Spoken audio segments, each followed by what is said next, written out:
Dr. Sheila AM, Member Secretary, Kerala.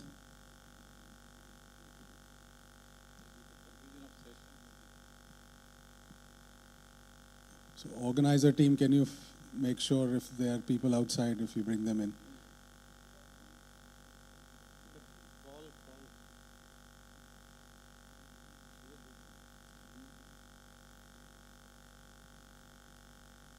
Okay, that's it.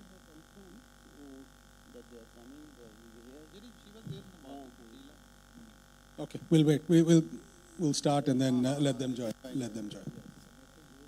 And then we have number of experts from the technology side, from the academic side, from the policy sides, who have given lot of inputs for handling this particular topic.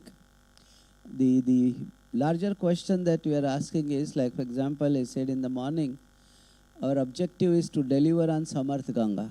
And we said what Samarth Ganga is, the river which is capable of performing its own functions. The larger question that we have is, can we deliver Samarth Ganga without productive land? Okay, and I'll explain what I mean by that and what are the questions we are trying to answer on this. The whole idea of having this development vis-a-vis land, water, river management is they are interdependent. Okay. The problems of the water come from the soil, and many times the solution is found in the soil. And the problems of the water many times come from the soil, and the solution can be either in the water side or on the soil side. And that is why we are saying that we need to look at land and water together. And that's where we are saying, can we manage, can we deliver on Samarth Ganga without looking at what happens in the land? If we do not have a productive land, can we deliver on the Samarth Ganga? Can we deliver on a healthy river? That's the question that we want to answer. There are a number of aspects of that. Of course, we will not be delivering on all the aspects. We'll take up one or two specific out of that and then deliberate on that. And we will also have also done studies over the last 2-3 years, or one or two, how to take it. But one big issue that we are talking, which comes from the water side, is that when we treat water, there are residues, wastewater particularly. There is residues which typically comes as a form of sludge. This is what Honorable Minister also mentioned in the morning, this thick thing that comes out. What do we do with that? Okay. Should it be used effectively in making a productive land or not? Right? Where should we, what should we do? There are a number of options available to it. We can burn it, we can get energy out of it or whatever, but what is the best use in the larger interest of delivering on the river? That's the question that we want to answer here, okay, if possible. Similarly, another example that I'll give you, there are residues that we have from the agriculture side. And in this month, early part of this month, and even last, we have a huge problem of air quality here. And that problem essentially comes from the agricultural residues. Okay? The easiest and the simple option to take care of this agricultural residue is just burn it in the field. Right? Is that the kind of thing that we are happy with? Or what are the alternatives that we have? What best can be done? It is a property of the land. Should it remain in the land, or it should go somewhere else? Right? That's the question that we want to address. Okay? So one part with example we will talk about is what do we do with the sludge? And another is what do we do with the, and why do we need to manage this? Like we talked about the flood issues in the monsoon. But this time if you have seen what you see the flood, it was water of course, but much of it was the muck. And that created big issue, and that gets deposited anywhere and everywhere. Can we control that, right? And can we do something to the land so that that is regulated? And one of the things that we are talking when we want to deliver on Samarth Ganga is we want to make sure that there is enough flow in the river. But we also know we have very uneven distribution of rainfall. The rainfall comes to us plenty, but for very few days, maybe 20 days, 30 days, if you're lucky, 40 days in a year. Rest of the time we have no precipitation, no surface runoff. But our rivers have to flow continuously. So when that water comes to us in 40 days, one of the biggest challenge in one line if I have to say is, how do we make sure that the rapid flow is converted into sluggish flow? What the Honorable Minister mentioned in a very simple term, जो दौड़ता है उसको चलाना है, जो चलाना है उसको रोकना है, और जो रुक गया उसको पिलाना है ना, जमीन में डालना है. So that is what, and when that happens, we have continuous perennial source in the form of subsurface flow in the rivers, and that's how then the rivers become this thing. So the whole issue of water management and making sure that the water is available. But that can happen, that means I have to do actions on the ground, on the terrestrial part of it, so that I make sure that the flow is retarded, okay? And flow, water percolates also. So that can be a storage in the groundwater and can also gradually feed from higher levels as a base flow into the river. So that is the question that we have, okay? And that's what we are saying, that the Samarth Ganga and productive land has to be seen together. Can we deliver one Samarth Ganga without productive land and vice versa, right? And this is where I would like the comments, opinions, interventions from your side, so that we are now, of course, continuing our work on the Ganga Basin, evolving our Ganga Basin management plan studies over and above what we have already done. Not only that, we want to take these lessons to the other 6 river basins of the country. Okay, we are trying to develop river basin plans with the help of other institutions in the country, and that also will serve as a kind of, you know, feedback to them. Okay, how do we start working on such kind of things? So that's the background. Okay, I think much of the information is given in the pre-proceedings also. Okay, why we have kept this thing? Like desertification of land is an issue, and the degraded land is increasing over a period of time. The carbon content or the organic matter content in the soil is depleting or is much less in Indian soils. So that's an issue on the productive side of the thing. And because of that, agricultural practices or whatever, we have erosion from the agricultural field, and that topsoil is lost continuously. So how do you make sure that the topsoil is protected, right? What do we do? How do we return the organic matter? How do we, what happens in the forest? The forest is naturally maintained because there is no intervention. But in agricultural field, there is intervention, okay?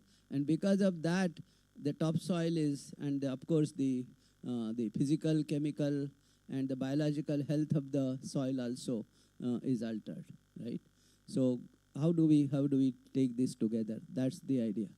So in that context, the first question, which is very important, we see it from the water manager's side, that is, they are doing wastewater treatment, no doubt about it.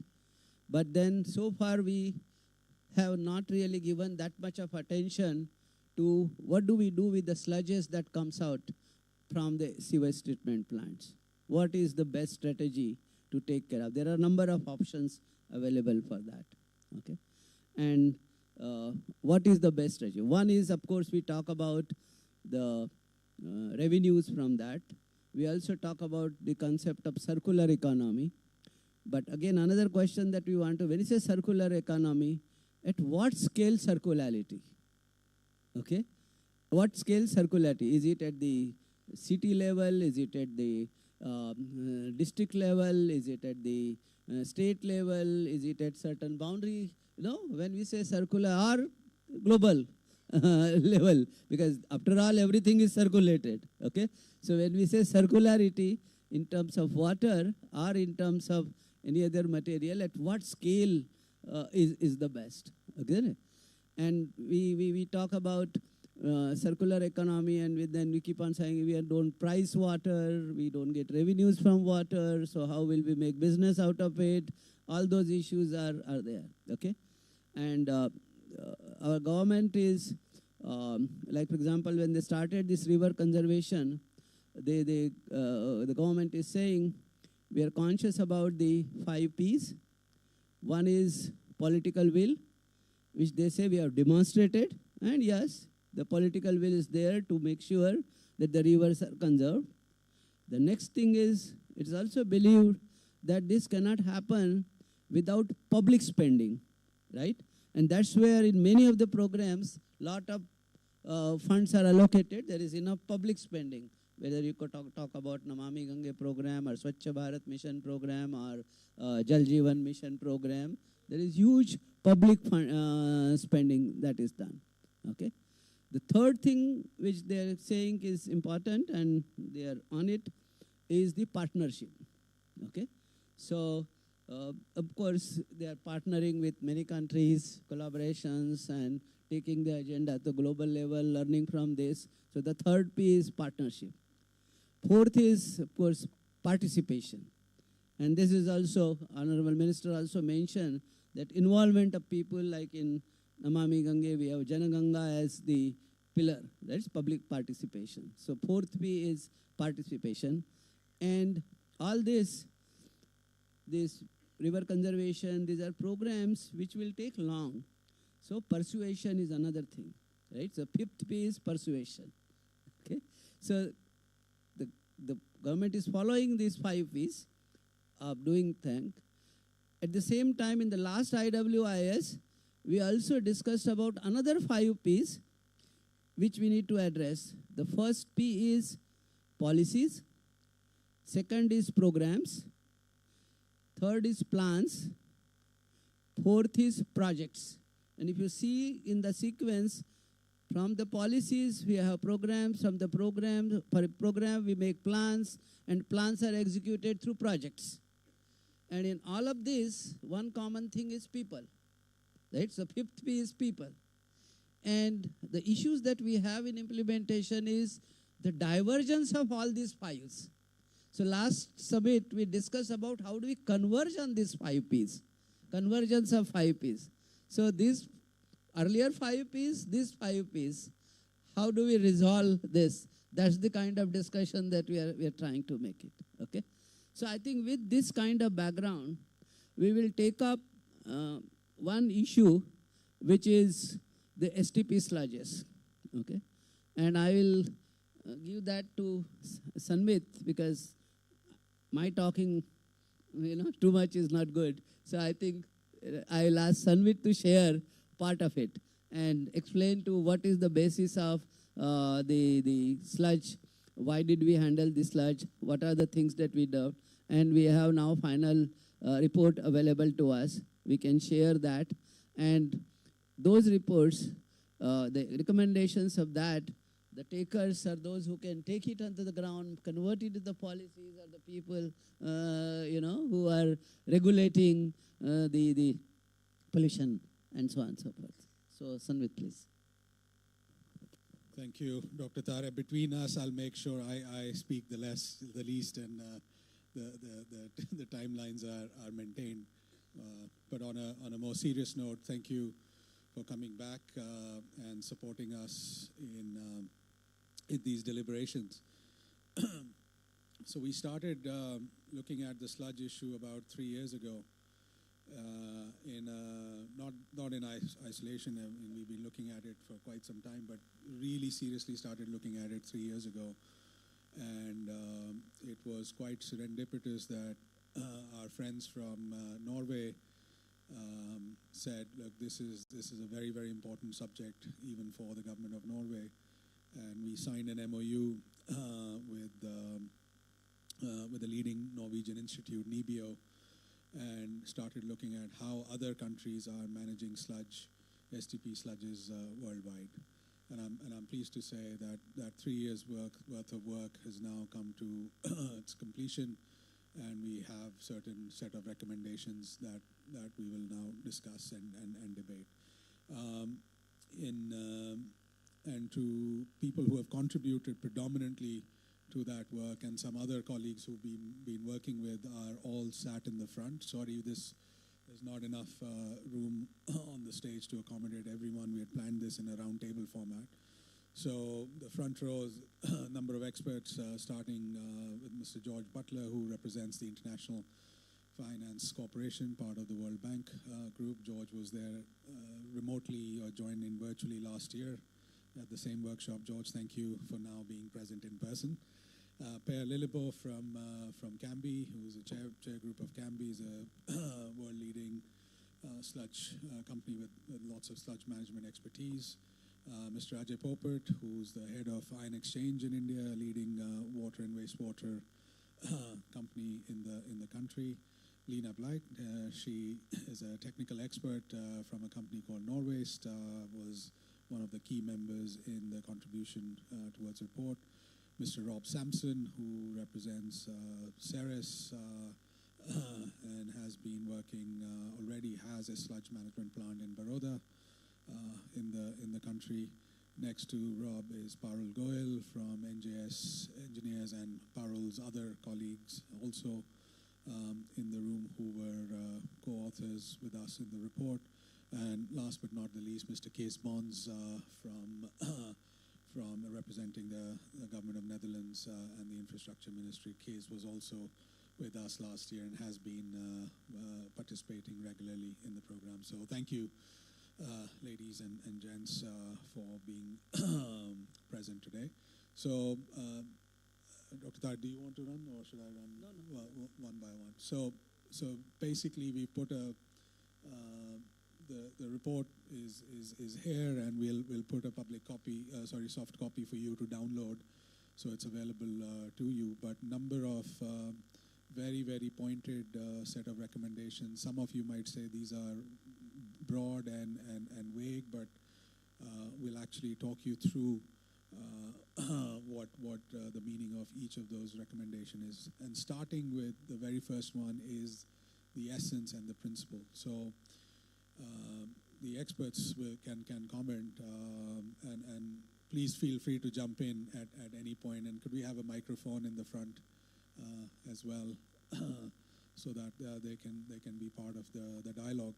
So the starting point is, as Minister Gadkari said, what's the economic value, right? What are we trying to do? What's the cost-benefit analysis? And the fundamental point is sludge is a cost center, it's not a profit center, right?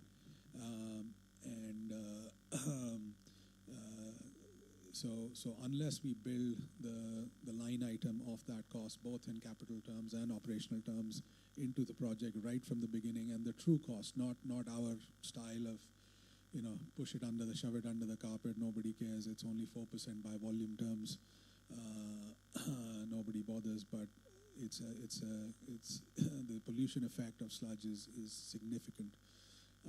So it's a cost. Now, yes, there is energy trapped in it, yes, there is gas trapped in it, and we can do lots of things with it, but ultimately we have to address that. So our goal and objective here is to not run away from the cost, but to see from two lenses. One, the Samarth Ganga lens, right?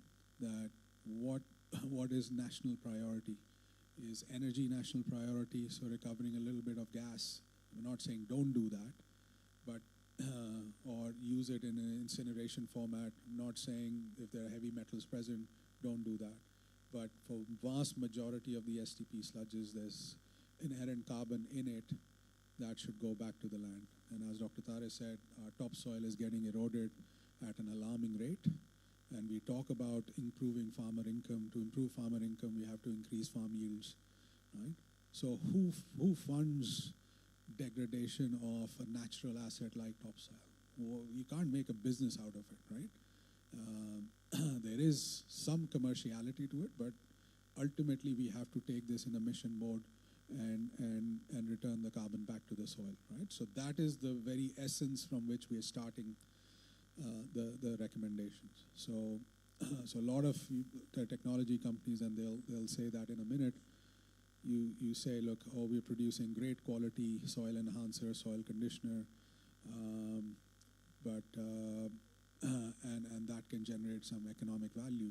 But the challenge over here is, even if you're producing the sludge, the STP operator is saying it's not my job to go and sell that, right? It's someone else's job, right? Now, who's that someone else? Well, that someone else is not in Ministry of Housing and Urban Affairs. It's not in Ministry of Jal Shakti. It's in Ministry of Agriculture. But it's not even Ministry of Agriculture, because the fertilizer is bought by Ministry of Fertilizer, right? And then ultimately fertilizer, there's $20 billion of subsidies that we give to fertilizer industry. Well, that comes from Ministry of Finance. Right?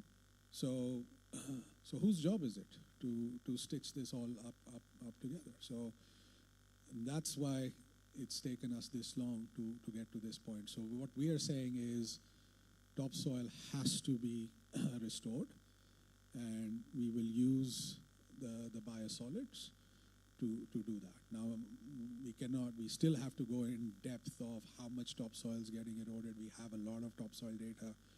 How much biosolids is being generated? Can we augment it through other biosolids from municipal solid waste or other farm waste, and then return it back to the soil?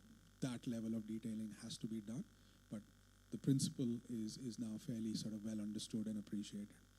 So the three recommendations made over here is start with topsoil rejuvenation.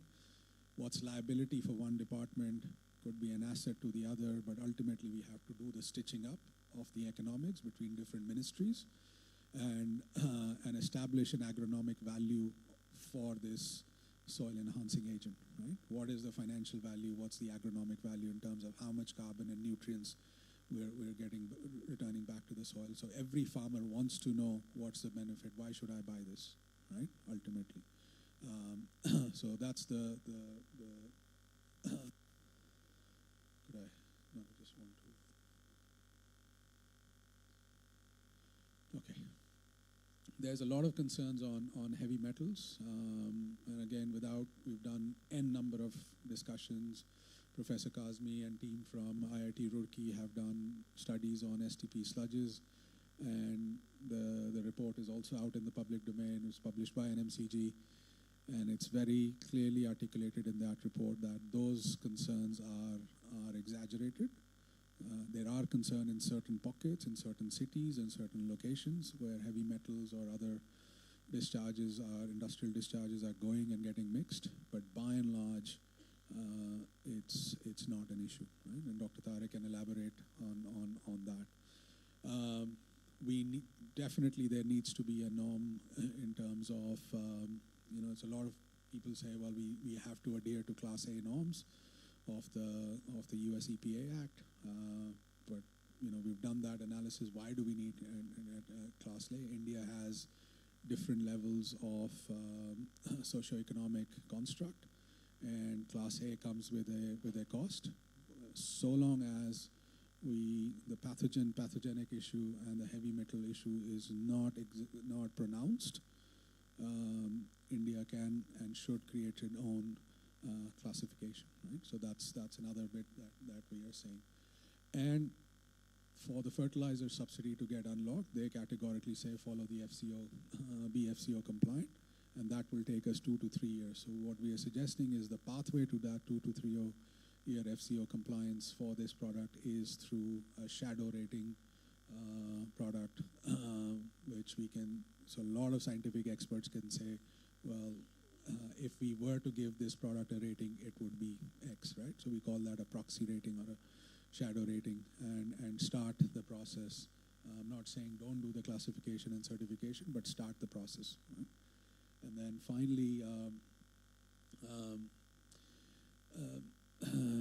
so every city has an inventory of their STPs and should do the studies in terms of testing and characteristics of the water quality they're generating and the quality of the STP sludges that they're generating, and that should be open, transparent, available to the public. You cannot hide behind that. I cannot share that data. Otherwise, that public trust will not get built. I talked about the standards. Now, creating mechanisms for the market. So we've done some math. It takes about, let's say, 2,000 rupees, 2,500 rupees a ton to produce hygienized product. It takes about 1,000 rupees, 1,100 rupees a ton for transportation. It costs about 400 to 500 rupees a ton to do the marketing and distribution. And then last mile profitability, let's add another 200, 300 rupees a ton margin for the dealers. So we're looking anywhere between 4,000, 5,000 rupees a ton is the landed cost of the product in the hands of the farmer. Right? Now, will the farmer buy that? Right? That's really the question. And if they will buy that, they're already buying, let's say, cow dung and slurry, right, for a particular price. So if they buy this product, right, and at what price points will they buy this product? It is something has to be established, and the delta between the actual cost, landed cost, and the price point at which they are willing to buy is your viability gap funding, right? And that's where clever financing instruments and structures come in. In our report, we've already mentioned, like Minister Gadkari said, NHAI is issuing green, road bonds. We have created a product called a sludge bond, right, which can finance this delta. I won't get into technical financial details of that.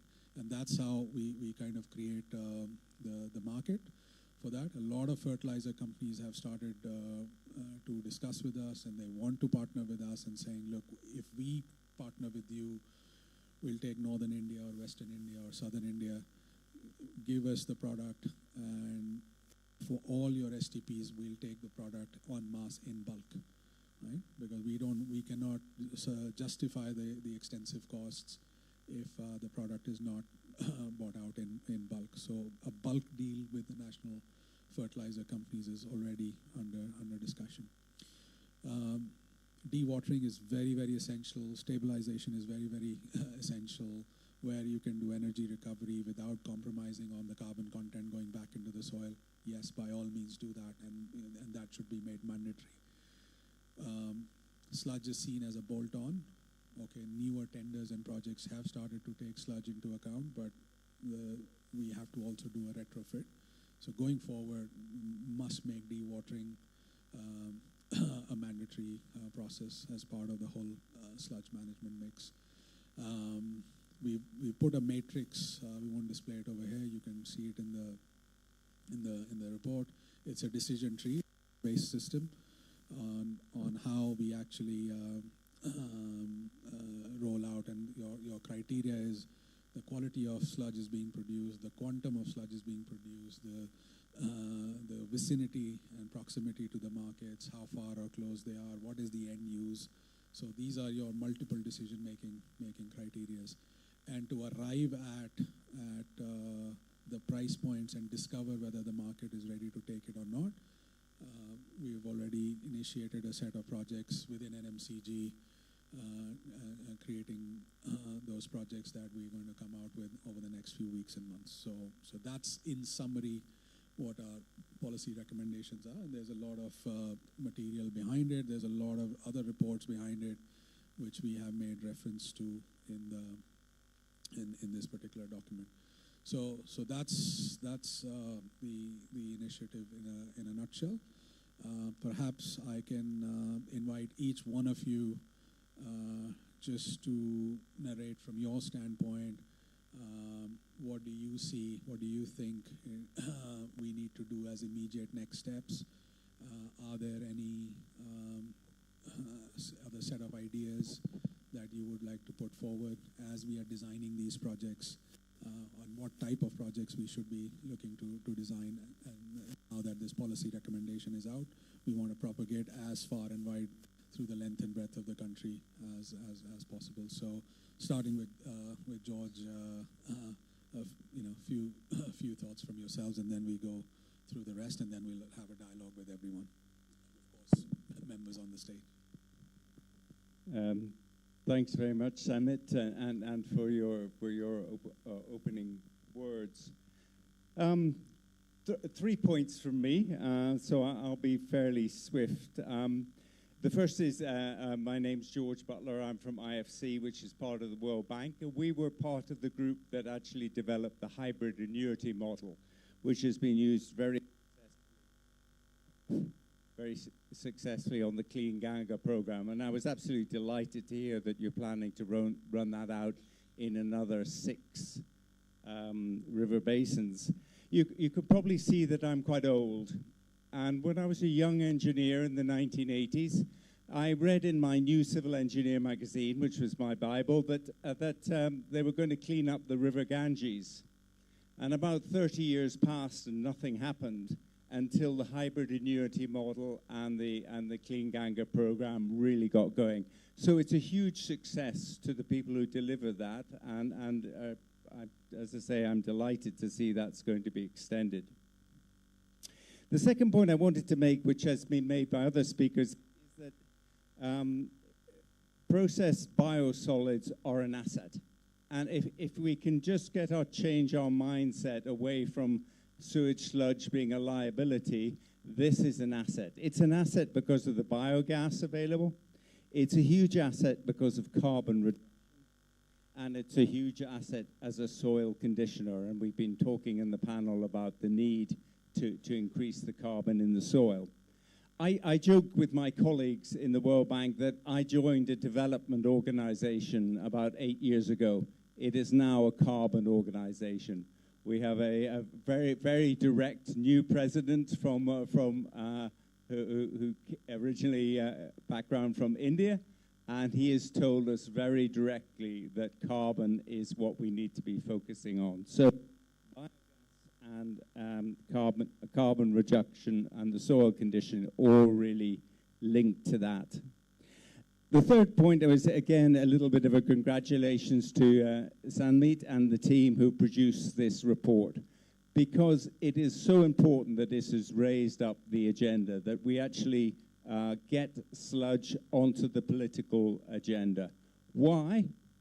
Because the thing that makes the difference is governance. I work with people who have any amount of money you want. Money is not the problem. The problem is projects and governance. If you administrators can provide the governance, I promise I will provide the money.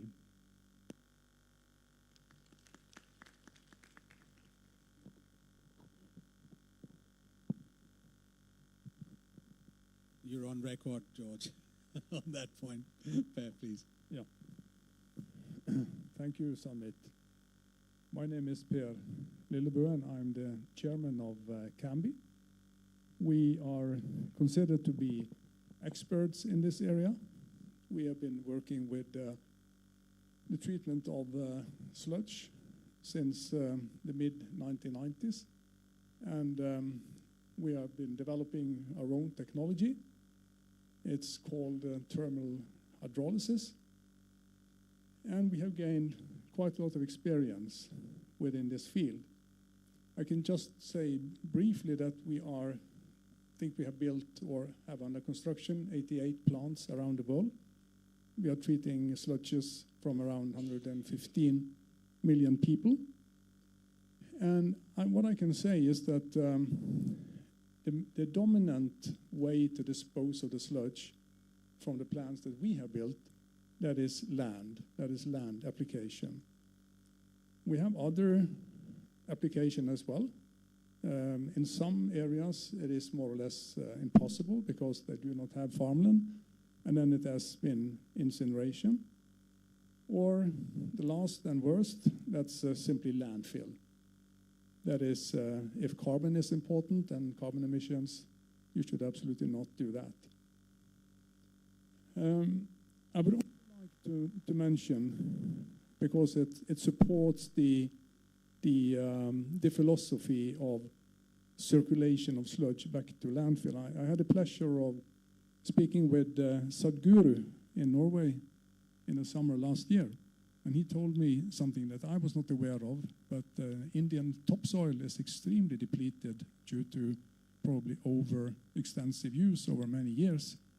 He told me that the carbon content was just down to 4.4%.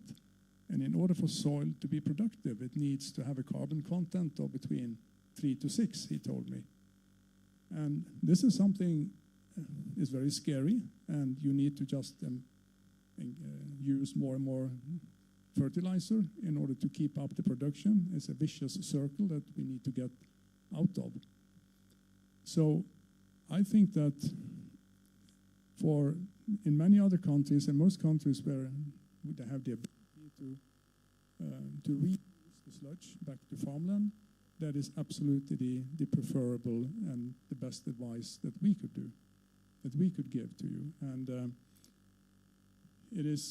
we have some incredibly good examples of, because this is actually also the main cost element in sludge treatment. That is the final disposal or the final uses of sludge. I think I have a very good example from one of the biggest projects that we built, and that is Washington, D.C. plant, one of the biggest in America, probably one of the biggest in the world. They used to use lime stabilization in the past, and I think they had some 1,450 tons per day. Now it's reduced down to 450 or something, and they have been able to reduce the cost down to 21, I think that's the latest number I heard, US dollar per ton. And they're selling 50% of the sludges they produce to farmers, because it is a fertilizer that is possible. It keeps the structure in the soil in place, and you avoid the use of industrial fertilizer. Of course, you will always be worried about contaminants in the sludge, but what I have been reading lately is that, and this seems to be supported by scientific research that has been undertaken, if it is pure municipal sludge, it is safe.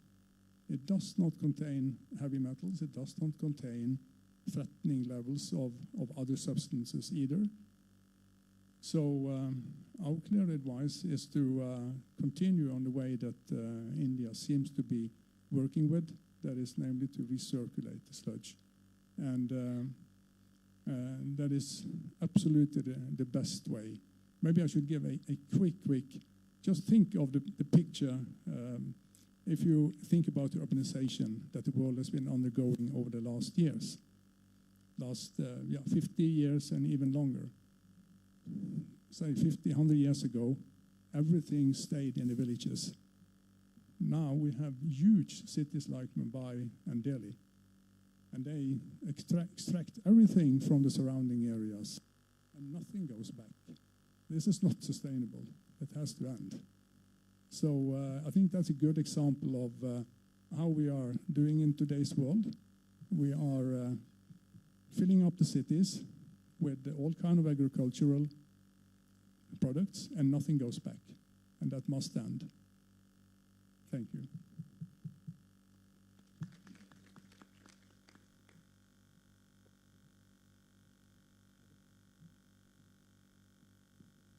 Good afternoon, and thank you, Sanmit, for coming up with these wonderful policy recommendations.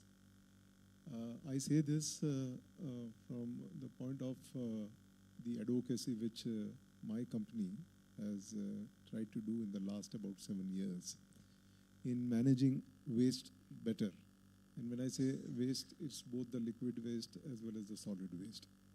And the terminology that we used was managing it better.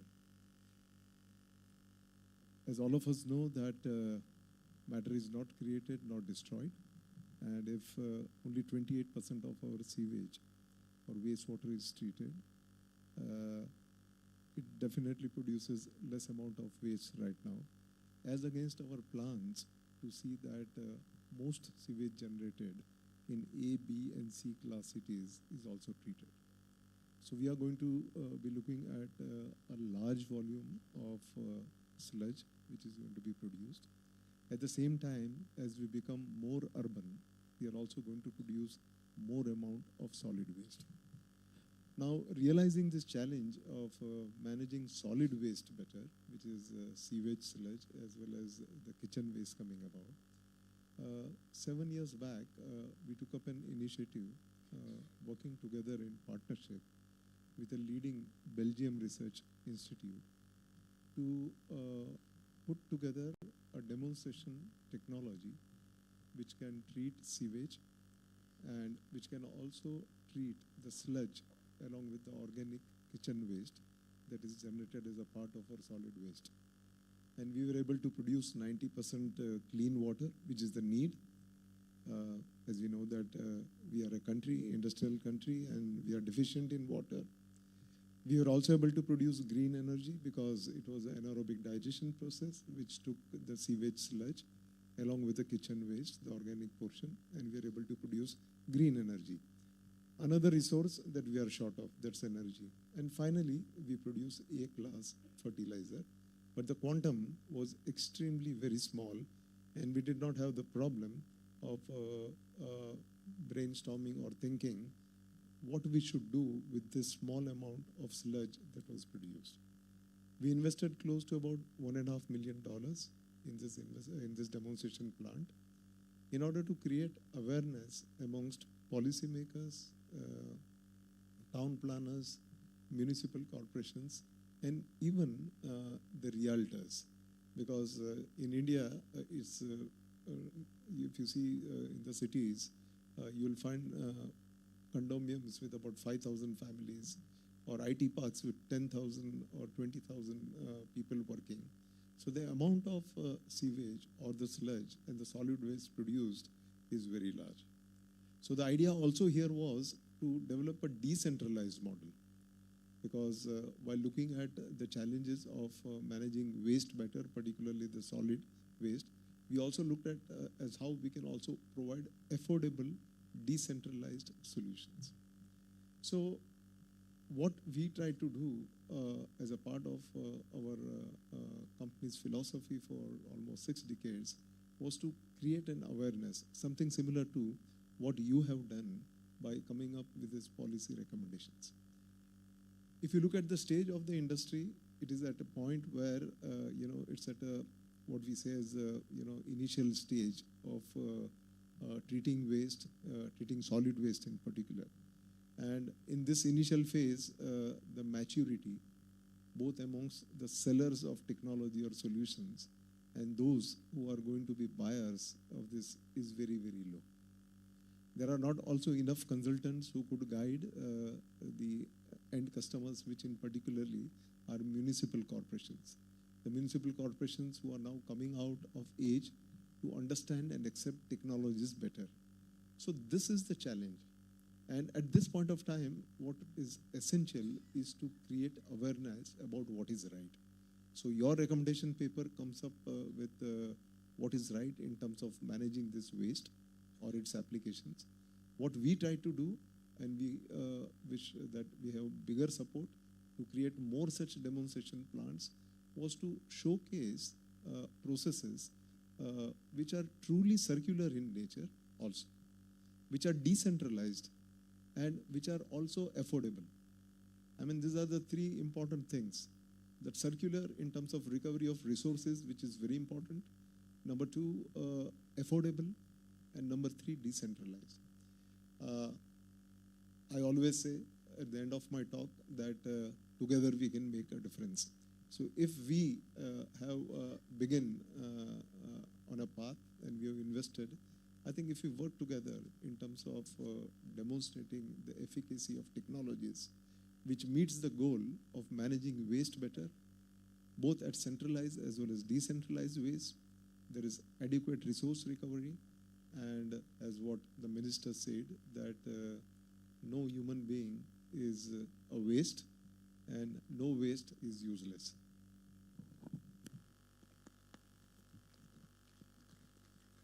And there's an ad going on these days, be someone's we, right? So we'll be that we. Thank you, Ajay. Lina? Yes, my name is Line Blytt. I'm from Norway, and I have been delighted to work with this project for India and biosolids and sludge. And it's about sludge management.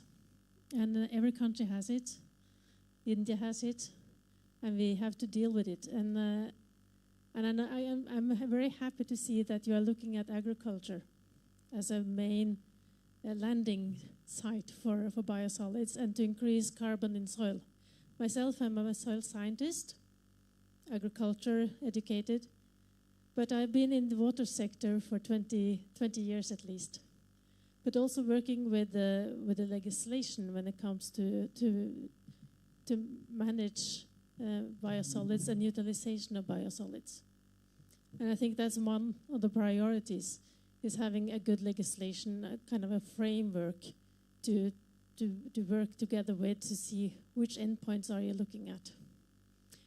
And one of the main concerns when you're using biosolids in agriculture is actually the farmers.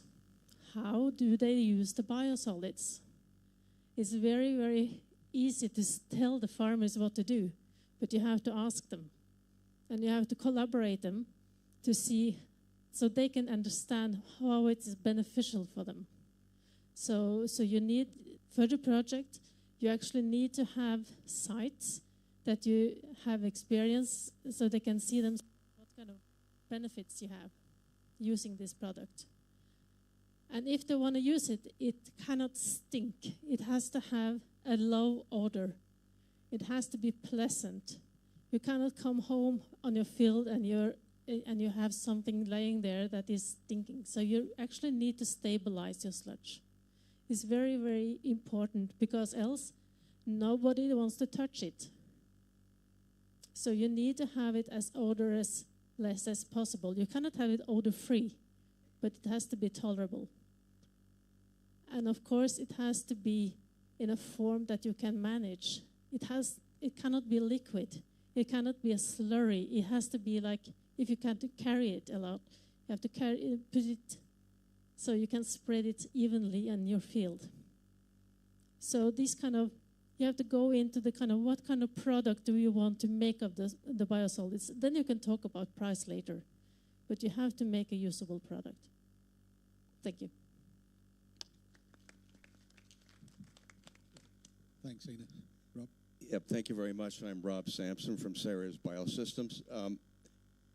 Congratulations on taking a very complex subject and converting it and boiling it down to, I think it was 12 policy recommendations. That's not easy to do, and there's not a lot of jurisdictions who have done that, frankly, from our experience, so congratulations on doing that. The hard part now will be to implement. And I agree with the comments around if it doesn't look like a fertilizer and it doesn't talk like a fertilizer, then the farmers will have a hard time recognizing it as one. That has certainly been our experience. We've been operational here in India for almost 10 years now. I have my business partner and major investor, Kevin Andrews, here in the room with me.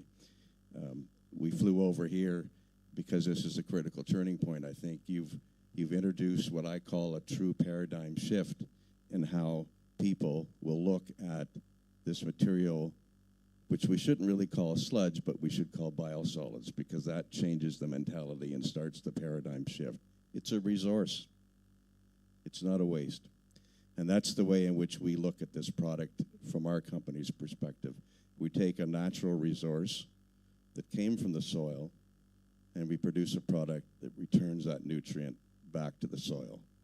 And for those who believe we should be doing to Mother Earth kind things like that, that's the plan that we've tried to implement globally for our company. For sure, from the policy directions, there needs to be some action, and we're hoping that we can participate, as well as some of our fellow companies here, in demonstrating not that necessarily that technologies can work, because I think we all have, but that the business model will work. Because in the absence of a true business model, we could wish all we want, and nothing will really happen. we've tried to demonstrate certain components of the business model with our production so far in Baroda, and we're doing that now with our new plant in Nagpur. And after this session is over, by the way, don't feel as though you're unique as a country in dealing with this issue. After this session is over, I fly to Cairo, where we will be hopefully signing an agreement to do the same thing for half of the city of Cairo's sludge. Interesting thing about that solution, and you touched on it in one of your recommendations, is that we will also be using not only city sludge from Cairo, but waste rice stock that is now, you guessed it, being burned. And Egypt wants to stop doing that for the very same reasons that you should want to stop doing it. It's the significant amount of air pollution that creates. Why distribute the carbon into the air when it's so desperately needed in the soil? And so the demonstration project we're doing, or the project we're doing in Cairo, will be taking waste rice stock and sludge, mixing it together and making an organic fertilizer. So the farmer comes up to our plant with their rice stock, leaves with his fertilizer, or her fertilizer. So thanks very much for that hard work. Excellent. We look forward to the implementation stage. We're ready and willing, and I think we've been here for 10 years, so I think we know the market a little bit so far, so thank you.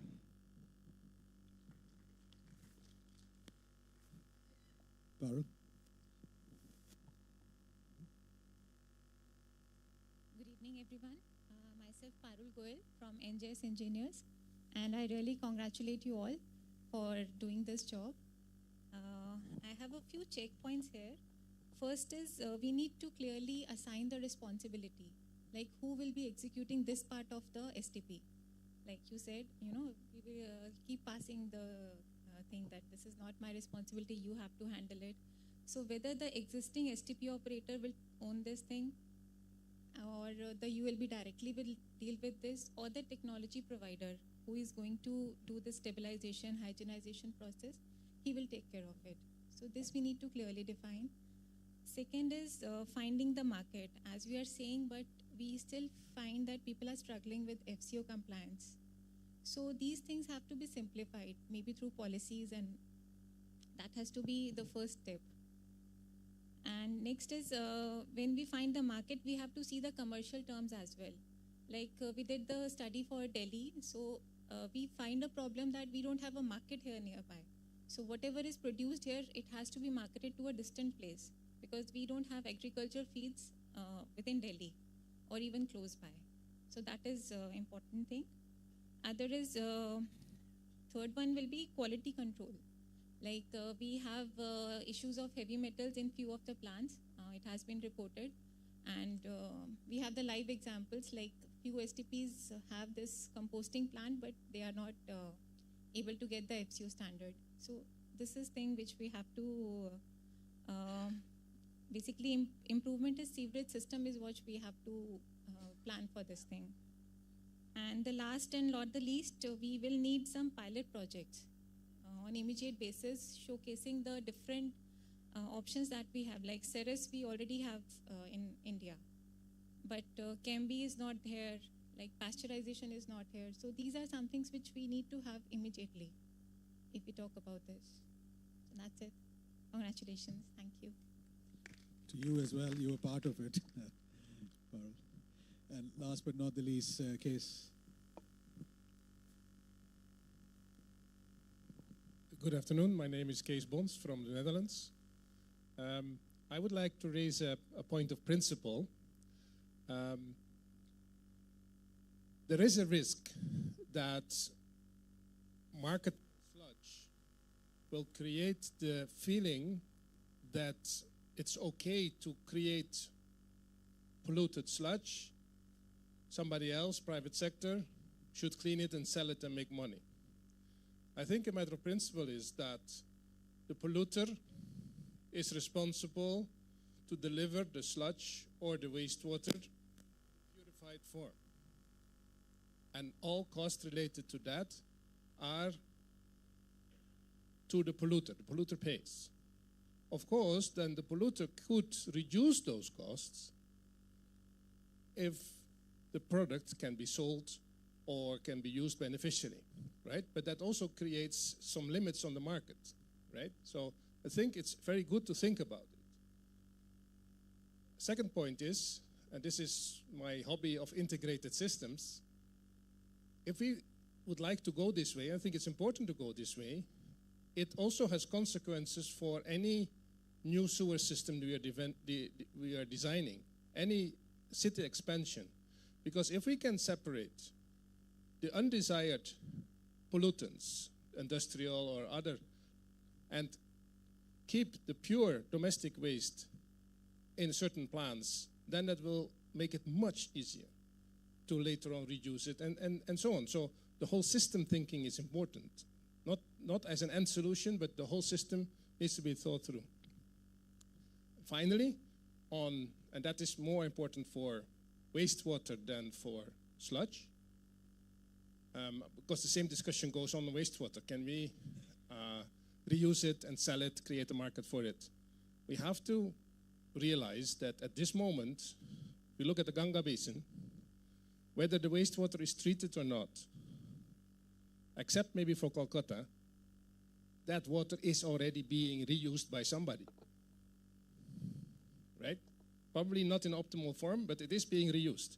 If you create a separate market, you are neglecting the ecosystem services that brings it automatically for free to the next user.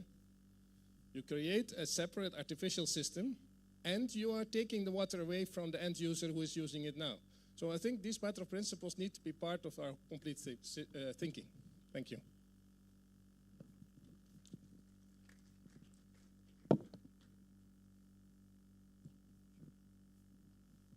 Thank you.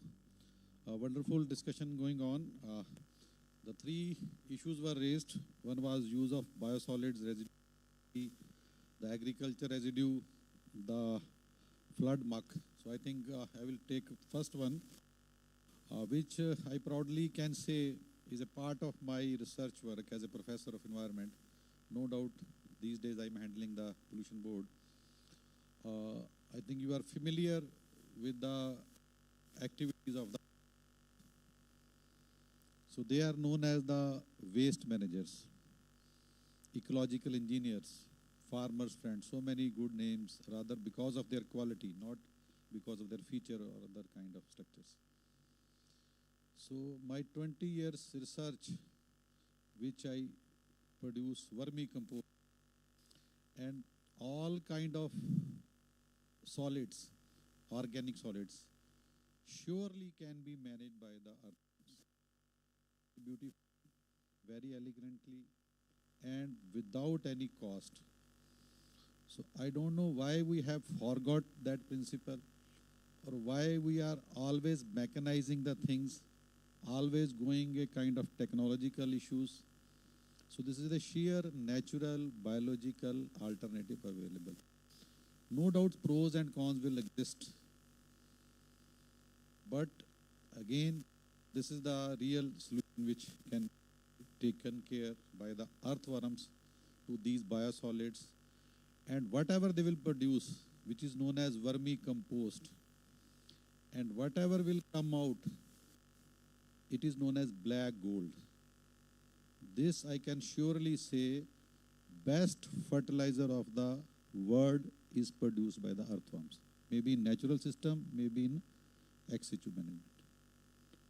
So that's why this vermi technology, vermicomposting terms have been devised, because of the generation of the waste. So here it fits very well, and it gives all kind of advantages to you. So, but you have to adopt, you have to do the work. This may not be along only with the sludge or biosolids. You have to mix with other solids. And the most important, the base material is cattle dung, and even agriculture residues, they are coming on, municipal solids. So anything can be mixed, because vermicomposting work on nitrogen ratio. So more the ratio, more better the earthworms will survive. And practically earthworm needs nothing, only a design system, air, water, handling and some space, and they will give abundant to you. so that mixing can be done, a kind of stabilization or a kind of raw material which is very easy to digest to the earthworm, that has to be made. That is very easy experimentation. And in my research, if you want to see my biodata and other things and research papers, we have tried to manage all kind of industrial wastes. And STP is very easy. No doubt there are issues of adulteration and so many things are coming in that. And multiple products we will get. The important is the manure, agricultural manure. And I feel that is rightly fit into FCO. They will definitely fit food control order, the fertilizer control order. And we have been doing, publishing, the things are there, and it is being used on ground as well, this vermicomposting. So now, other advantages, like only giving you a product, but they will be diminishing, reducing the harmful effects. That is very, very important capability of the earthworms. They don't only produce manure, they reduce all kinds of harmful, maybe pathogen, maybe microbes, and the study sometimes say maybe viruses, so many things, maybe biomedical waste, because they have a capacity in their, the wonder is done by the alimentary canal. I'm not going to detail the enzymes, the microbes in the gut, and so many things. That is the natural, unique system given to everybody's gut is a special gut of the earthworm, and the outcome, all outcomes may be liquid or solid, the cost, they are all good in nutrients value. Harmful reduction of the microbes, the pathogens, the smell, that is the double advantage. And thirdly, you also get more earthworms. They sacrifice their life within the system. No need to remove them. No need to have only a kind of batch culture has to be developed so that a continuous supply and continuous kind of thing is there to manage the whatever waste it is. Decentralized model is best one because it is huge quantity, cannot be managed at once. So that is the best option, and zero cost. This technology has a zero cost. So this shows the pure principle that nothing is waste, everything is resource, and that can be converted into the this. And what more advantages you can get? The earthworms have capacity to produce plant growth hormones. No else system, which are very costly, they can produce the plant growth hormones. There is there. Then the improvement of the soil, the crop yield, everything will come out of that when you will use it as a fertilizers. The toxicants will be reduced. The bioavailability of nutrients. This is the main function of the vermicomposting of the earthworm. They make the nitrogen. What is the fecal matter? It's full of carbon and nitrogen. So that is the, I think, best option or one of the option if it can be tried, or if I maybe assigned some job, or I can give my experience, or I can guide the persons or anywhere, so that this even diseases can be suppressed when you apply it on the plants. So this, I think, is a good model which I wish to present before you for this particular biosolid waste management of the sludge. So rest I think separately about residue and other things.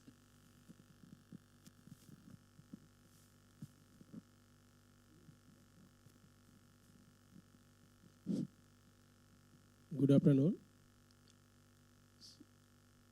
So, thank you for this giving me opportunity to say something. So,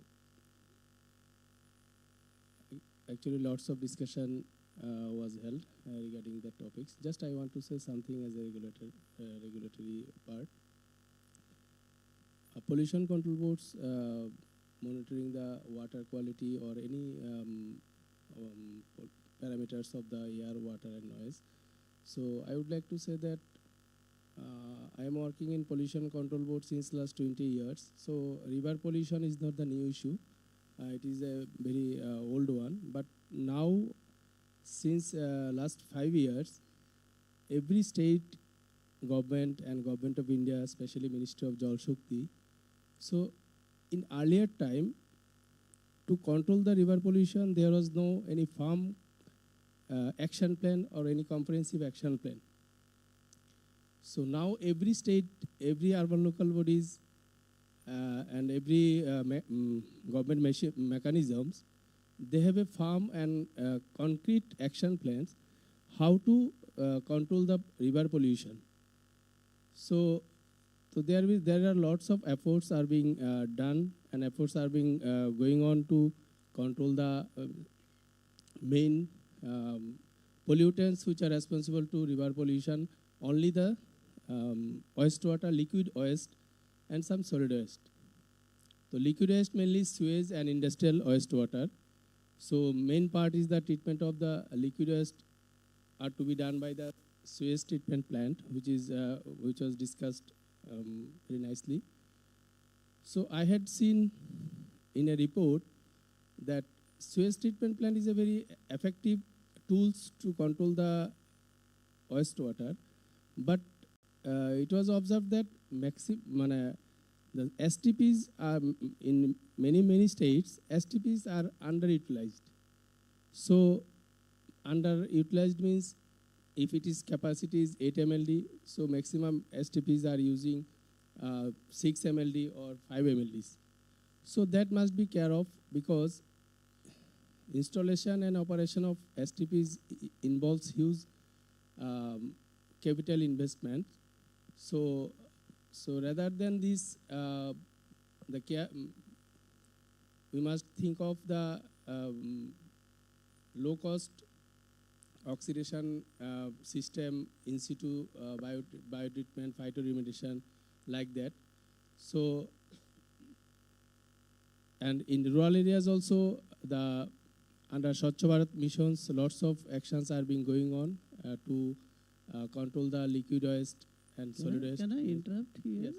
I think our focus today is on the sludge that is produced by STPs, and we will discuss the issue of various kind of treatment technologies for sewage in a very different forum. What we are looking at is particularly from the pollution control, and I'm very happy to hear that there is a kind of consensus and say that the sludges are needed by the soil, and it is important to return that to the soil, and there are several beneficial effects of the soil. My question was, do you have any norms for application of sludge on soils? That is, are we ready to say that the sludge can go onto the soil? If it is stabilized, if it is dried, it has less moisture, Yes. can it go into the soil? Will the Pollution Control Board allow it? Because in many places, I have been told by, no, pollution control boards do not allow, because they say unless until it is US EPA Class 1, Class A, we will not let you officially allow. Okay, so that's yes. the precise question, and this is what we are debating.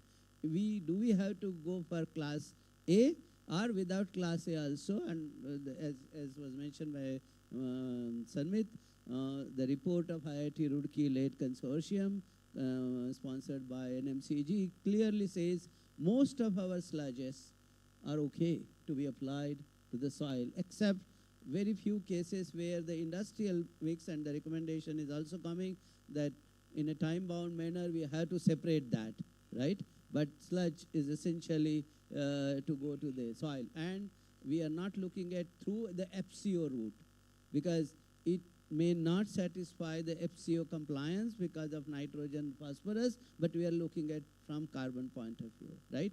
And farmers are not rejecting the sludge. They are not ready to buy it. There is a difference between they are ready to buy it and they are not accepting it, okay? And as Kisbon very clearly said, that it's the polluter pays principle.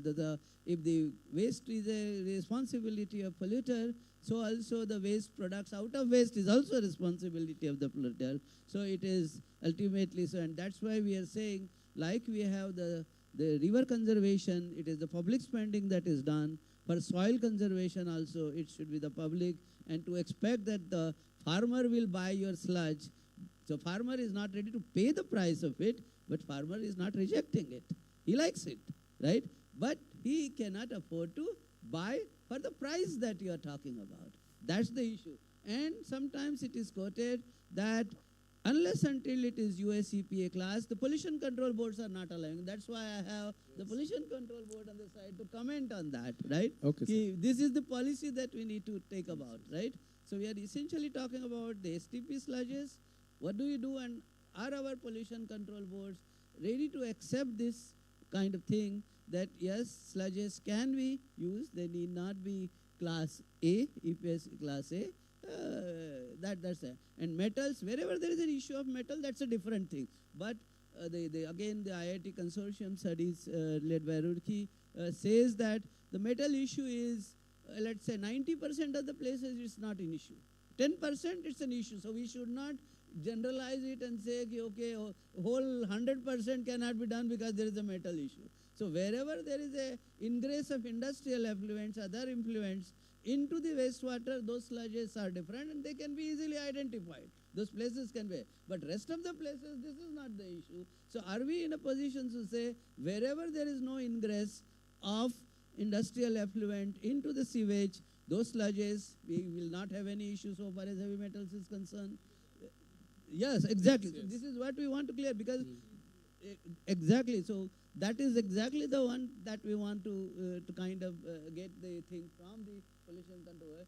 And as you said, yes, the soil health just does not mean physical structure or the chemical structure. It is ultimately the microbiology of the soil. And who else can better represent than the earthworms themselves? So if the earthworms are there, and that's what we ultimately want to have. When you are talking about soil health, if the earthworms return to the soil, nothing else we want. Nothing else we want, right? That is what we want. Okay. So that's it.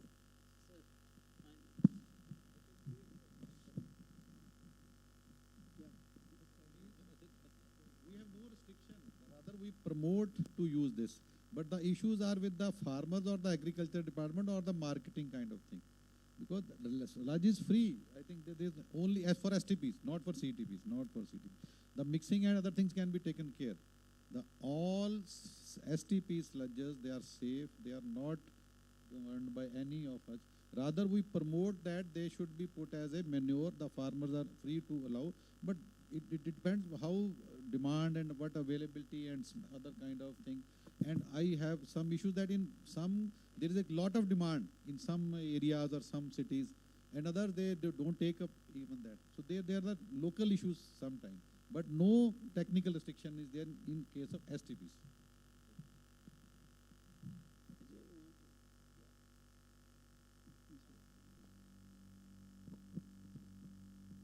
Mike, can everybody? My submission is please restrict to the topic. Don't generalize it. Yes, okay? Sir, I am Dr. Usharani Patnaik from Odisha State Pollution Control Board. I am working as Additional Chief Environmental Scientist. In our state, we have installed 120 FSTP, fecal septic treatment plants in 115 urban local bodies. At least one in each urban local bodies. And the treated wastewater, it is being utilized for the irrigation purpose, for the garden development area in the surrounding areas. And in that fecal slush, treated slush, it is used as the manure. And it is, as sir told, it is treated as the, degraded as by the vermicomposting process and is used as is being sold under the Mo Khata program by the state government, and it has a huge potential, market potential, and it is being used and as the economic potential also. Good, so it thank can you. be used, and the quality, where suppose where there is a question of quality, we are using under the fertilizer guidelines, and also in the municipal solid waste rule there is a compost guidelines. We are comparing with that one. Good, thank you. Sir, we have seen that when you treat waste, there have been technologies like what we call as natural wetlands or reed bed technology to treat, let's say, municipal sewage. We also tried it for industrial effluents. But the challenge with these technologies, the advantages are, as what you rightly said, for vermiculture, sir, while managing solid. But the disadvantages against the advantages of no power, no chemical, is the large surface area. So when municipalities are, like for example in Mumbai, we are putting up something like about 3,000 MLD plants. In most A, B, C class, it would produce anywhere between 4 to 10% of that as a sludge. We don't have land. There are issues of temperature because these are natural sensitive products. So we had done vermiculture in our own factories. It was very successful, but then we had challenge with respect to their survival. There was also an issue with respect to order. And then of course when we went for an expansion of our colonies, we just didn't have enough place to do this. Fight about it separately over TV. But it's a good solution when you talk of decentralized waste treatment. So what we did is we combined it with a reed bed solution along with vermiculture to give a natural solution to treat liquid as well as solid waste.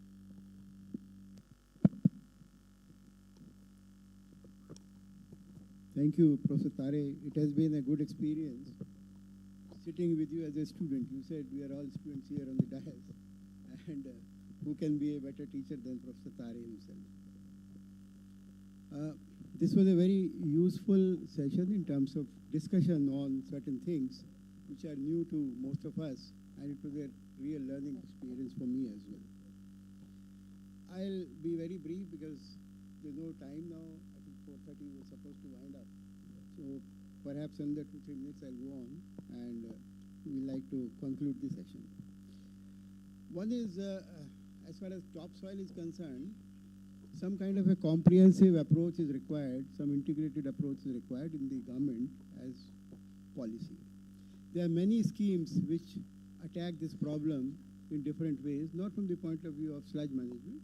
Like we have schemes where watershed development is there, from which money is given, contour bunding, tree plantation, then things of that kind are there, and under the employment guarantee scheme also a lot of money comes to the local villages to handle this issue. But we are talking in a different context. So my first point to flag is that it requires an integrated approach where funding, which is available from many other sources, should be dovetailed with what we do for improving the topsoil.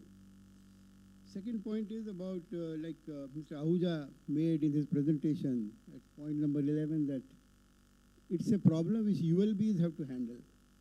And he talked of decentralization, which is very true, and I think Mr. Popat also mentioned about decentralization, and when he said that the sludge comes from the STPs, but the local bodies have to handle it. And I would also say that sludge doesn't come only from the STPs, it also comes from the septic tanks.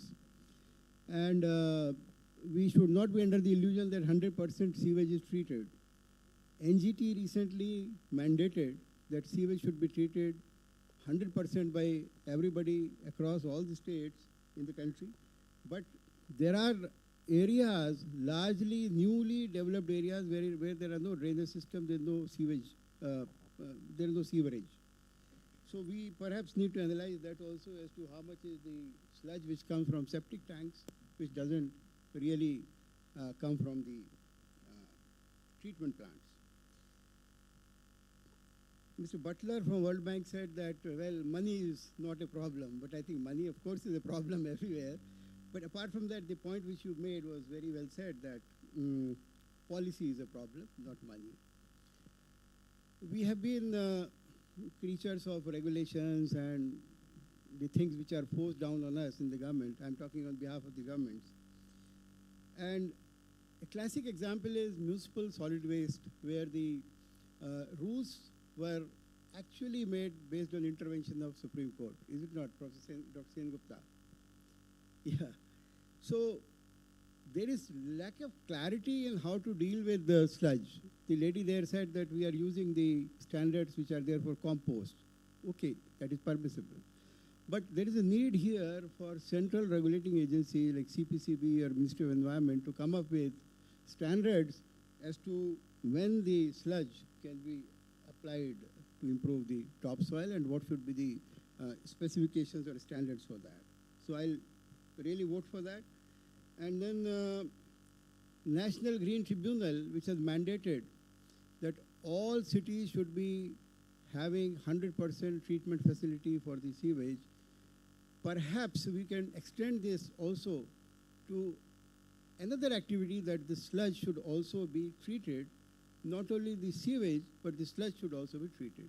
And it should be some kind of a package deal to deal with the problem of sewage. Most of the municipalities have become alive to the problem of not being able to maintain the sewage treatment plants. It has been an age-old perennial problem that STPs don't work, there's no power connection, there's no maintenance.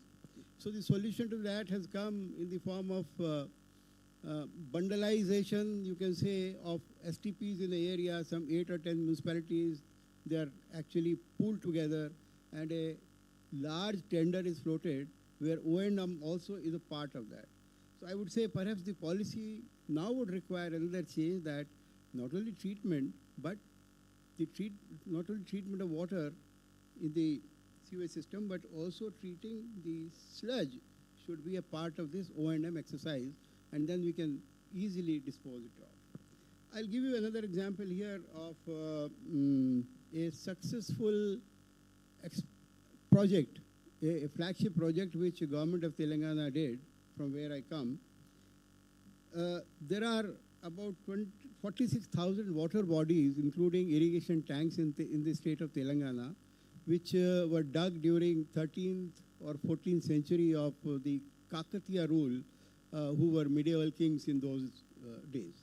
These tanks had fallen into disuse, so as a part of preserving the water bodies and also to provide more storage capacity, a project was taken up to desilt these tanks. And approximately 240 million cubic meter of silt came out of these tanks. And farmers lapped it up. The only thing that the government did was that some stacks were actually created at a point from where farmers could take it away in the tractors. So when we heard Mr. Ahuja saying that some 4,000 to 5,000 rupees are required per ton as the landed cost, I would say that the cost of transportation can also perhaps reduce, provided we make it available at a point from where the farmers, they take them to their fields. And this is another way of handling this, and there are hundreds of ways of doing it in government where money can be provided for such transportation. I'll wind up here my submissions, and I would say that Professor Thare and his team and all those who have been involved from NMCG in preparing this report, which has been given to us today, has been a stupendous, a magnificent effort, and I congratulate you. Thank you.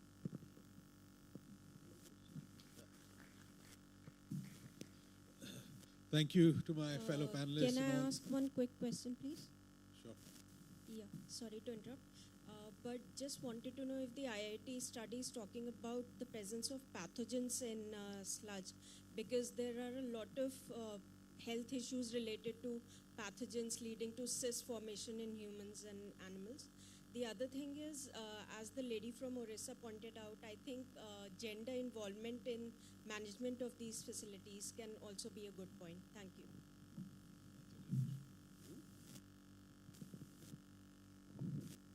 Yeah, I think the pathogen issue also, the IIT Kanpur Roorkee report addresses that. If it is, and that's why I say, if it is dewatered and stabilized, okay, and where it is used. If it is used for vegetables and all, it's a different thing, and how much it is applied. Because ultimately, if you go for US UPA class A, US EPA class A, they also say less than certain things, okay? So ultimately, it is how much quantity of the thing that you apply per hectare or per acre, right? If that is a specification that is given, then also it can. And eventually, when it is applied to the soil, the pathogen issue because soil is the best environment where the pathogens can be taken care of. And how it comes back into the, like for example, if you have grains, like wheat, rice, where is the issue of pathogens coming in, isn't it? Or horticulture for that matter. Most of the places it is of that issue. If you are talking about raw vegetables, yes. Yeah. Yeah. Yes, it's Line Blytt again. Pathogens, it's, as I said, soil is excellent. Sun is excellent. It kills a lot of pathogens. It is the way from the STPs to the soil that's maybe the problem, where people are handling this and touching this and are working with this. And also when it comes to, for instance, wells and drinking waters, that you are sure that you don't have any leakage from the storage of biosolids that are not class A going into drinking waters, and so you have to take care of these kind of issues. And I think it's very crucial. You always talk about risk management, but I think risk communications is kind of the best way forward, because there are plenty of risk management as there's been before, but risk communication is crucial. And I think what we are saying is, see, there are issues of sewage being used for irrigation. Yes, definitely there is an issue of pathogens and other. What we are talking about is the sludge, which is dewatered, which is stabilized, and then applied. Okay, that's a different than wastewater being flooded into the fields. That's a different. These two things. A pathogen issue, I am not saying is not an issue there, but for sludges, it's completely different. For sewage and unfortunately, also almost everywhere sewage is used for irrigation. So that's a much bigger problem than this. So that's the point that I wanted to make. I think we will close it now in the interest of time. And I'll just say, Lena, when you look at the report, 7.9.1 is communication, right? It is a key point. So in the interest of time, I know this is a very long subject. And as Rob said, it's a very complex subject.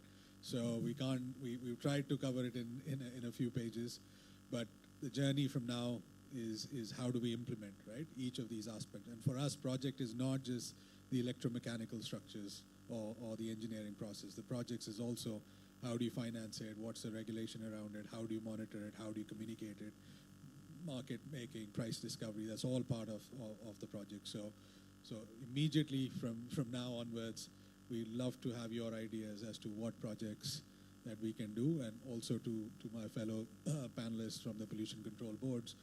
And I request you to take up one project each in your jurisdiction. So can I invite the team who was involved in, sorry, Indra, we don't have time, who was involved in writing the report, but I also like to welcome Kristen from the Norwegian Embassy Innovation Norway, who's been very, very supportive of this initiative, and we are very grateful to the government of Norway as well. So Kristen, Ashish, Lena, Parul, NJS team, could you all come up on the stage, please, so that we can officially release the report and get to the implementation.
again, as I said, we try to pose the thing in a completely different way so that, you know, people are excited about it and the both pro and cons come out very well out of the whole thing.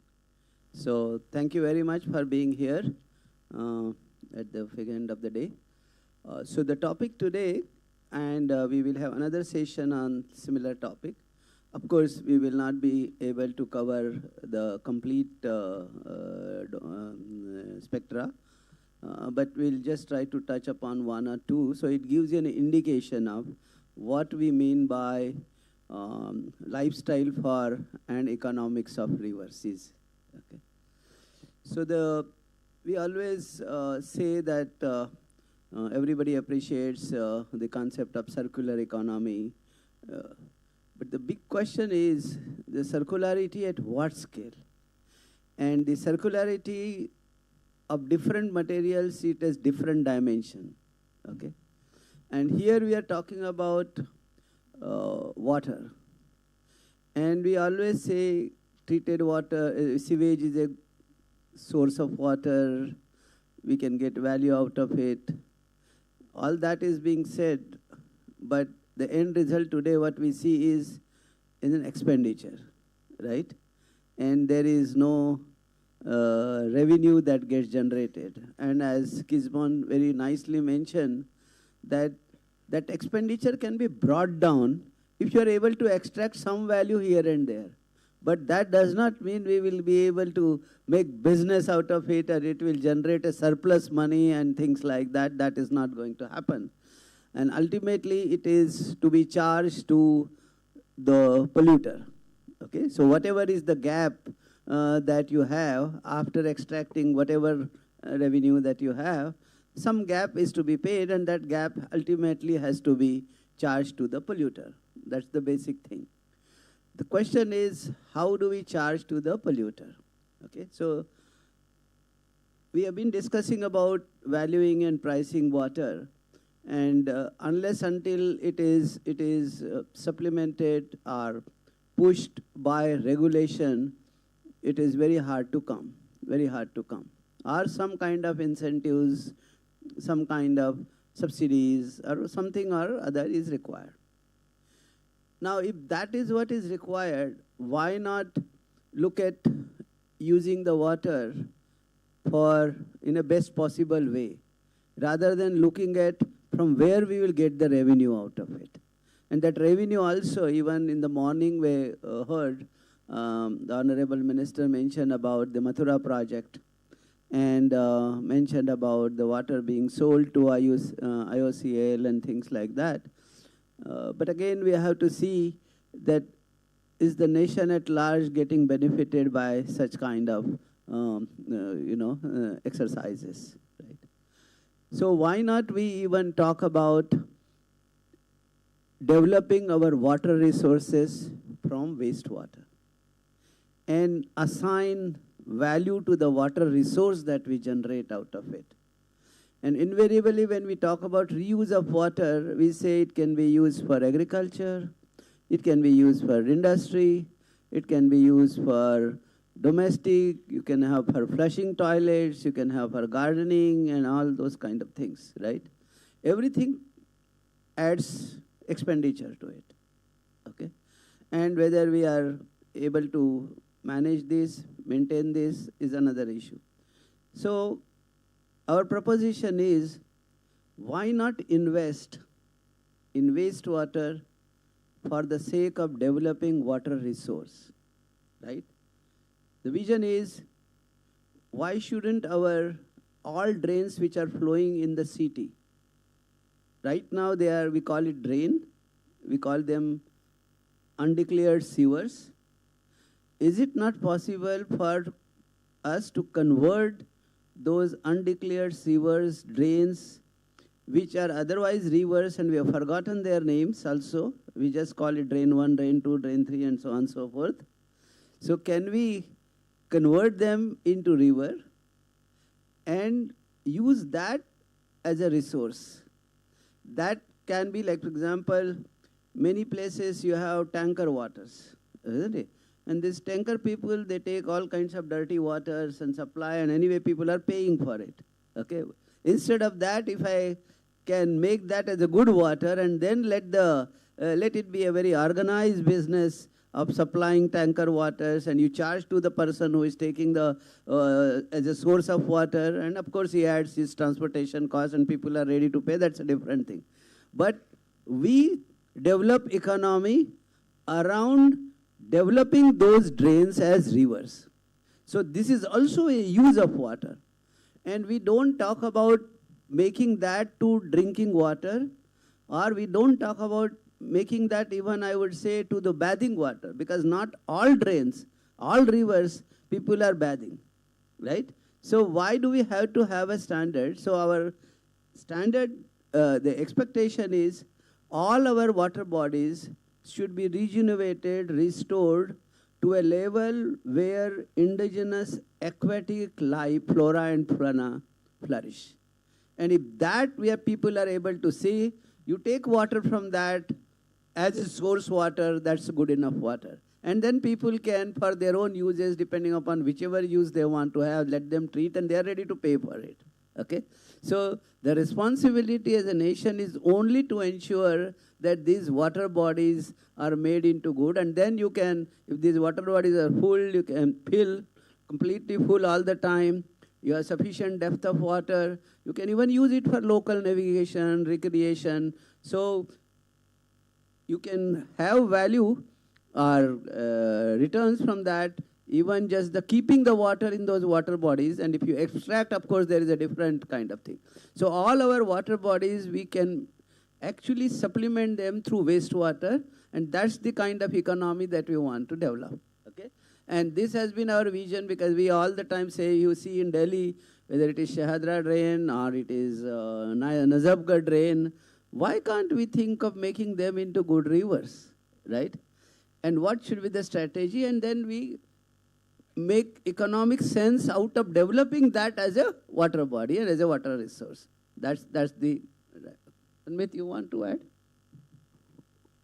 Thank you. And Dr. Taren, as Minister Gadkari said, unless you create an economy, the market will not start to move. So what is the economy around it? If you look at the name of the event, India Water Impact Summit, can you bring up the slide again? Anyways, there's a tagline, valuing water, transforming Ganga, right? That's been our tagline for the last 13, 14 years, right? And the struggle is we are not, and every year we come to the same point over and over and over and again, that what is the value of water? Not the cost of water, not the price of water. What is the value of water, right? And it's been said that for trade to happen, for economics to happen, or economy to move, someone's getting a value and they're paying X rupees for that value, right? I think we get lost in the subsidies, the sectors, the segments, and people who should be paying exploit the system and not pay the true value. So during the summit, we'll, much like how we released the sludge report, we'll put out a working draft, right? So last year we put out the working draft of sludge. This year we finalized that report. So we'll put out a working draft on how do we start in creation of the water markets. Where do we start from? And my submission is, yes, we look at water as one water, right, in totality. But if you start looking at all aspects, the wheel is so big and so heavy that it'll take years and years for us to turn that wheel. So let's start with the lowest hanging fruit in identifying segments which are ready to trade and do commerce right now. So what are those segments? Segments, you know, the lowest hanging fruit is industrial, commercial, we all know that, right? But as Dr. Tare said, much like what sludge is being used now, or we're proposing the use in topsoil rejuvenation, we have another bigger fight, which is water resource security, right? 70% of the cost of water is power, electricity, right? And a lot of that water inefficiency means we are also burning a lot of the electricity away.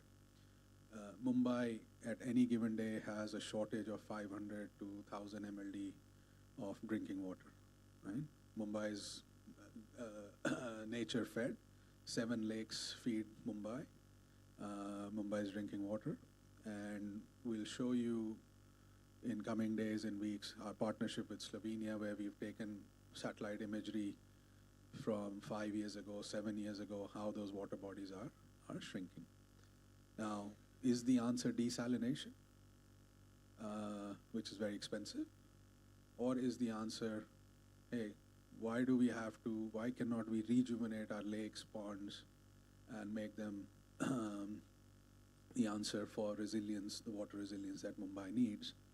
So, so we don't always have to look for, hey, who pays me the highest? We also have to look at our fiduciary duty to nature, right? And nature, if we keep on over-extracting from nature, nature will start to regurgitate and react back. So the answer, so what we want to drive out of this particular topic is, let's identify those lowest hanging fruits, the immediate areas where we can deliver significant impact. I'm not saying don't do industrial effluent and don't recycle water there, but we have to start rejuvenating our lakes, our ponds, our drains, right? That's how our rivers will get clean. Otherwise, it's someone else's problem. And if we carry on passing the can down the road, it's not going to work. So much like last session, we have, so we have an expert panel both on the stage as well as in the audience. So Ajay Popert, again from Ion Exchange, Dr. Liam Ryan from Smart Ops UK, Suvarna Bhatt, H&N Bhatt Engineers, Siddharth Desai from Kishore Pumps and Case Bonds, once again from the Dutch government, and George Butler from IFC. So 6 experts. Let's have an opening discussion and then hear from everyone else. Dr. Tari. I just want to add, I think if you look at what we have done so far under Namami Gange or Ganga Action Plan, the strategy has been interception and diversion. Now that interception and diversion may have to some extent helped us in cleaning the main stem of the Ganga, but the situation in any town is as it is. No drain has improved. The stinking or whatever that is, that has remained. And if that is the situation, why do you expect city people to contribute in it? That's one important thing that comes up. So we are talking about decentralization, but actually it is not. It just 10 MLD plant, 15 MLD plant, also people say decentralization. 50 MLD also say. Decentralization, in my way, where the sewage gets generated, it should be treated as close as possible to the place where it gets generated. And it could be as much as a multi-story building, it could be a small colony, a locality, right there it should be. And now there is always an issue of space not being available, it takes land, it stinks, it smells and things like that, okay? So, but we have now situation where I think all those issues can be taken care of, okay? The space can be managed. We have even technologies which can even do at 1/10 of the land that is required. So given that scenario, and the objective is the city drains must improve. If city drains improve, only then the city becomes good. Otherwise, everybody turns their back to the drain, right? And then everybody is free to release their pipe into that drain. So you want to make sure that every house turns their front on to the drain, not back to the drain. How do we break that situation? And so the economy should flourish in that fashion and not by just selling treated water to somebody or the other. So that's the point. So this interception diversion concept has to change. You cannot talk about big interceptors, the interceptor being laid along Yamuna, the interceptor being laid along Shahadra. That is not the concept, right? Interceptor should be to trap sewage from and should be treated as close as possible. So we avoid long distance conveyance of sewage, and also then long distance conveyance of treated sewage if I have to use it back in. And that's a huge cost, and that's why I was talking about at what dimension you bring in the circularity. Okay, at what dimension you bring in. I can always circulate water if I say I'm circulating all over India. That's not circularity. Okay, so at which dimension, which scale we circulate, that's important. So I would request the panelists to comment in light of those observations. And just to add to that, let's take an example. There's a drain, X MLD, 10 MLD, 20 MLD flow in that drain, right? Now we say we want to treat that, and there's no space available. So we build an STP 20 kilometers outside the city, right? And then the contract comes out and a tender comes out at 2 crores an MLD or whatever number it's quoted at, right? But we do not take into account the cost of transportation of that water. We do not take into account of the electricity cost of pumping that sewage to the STP, right?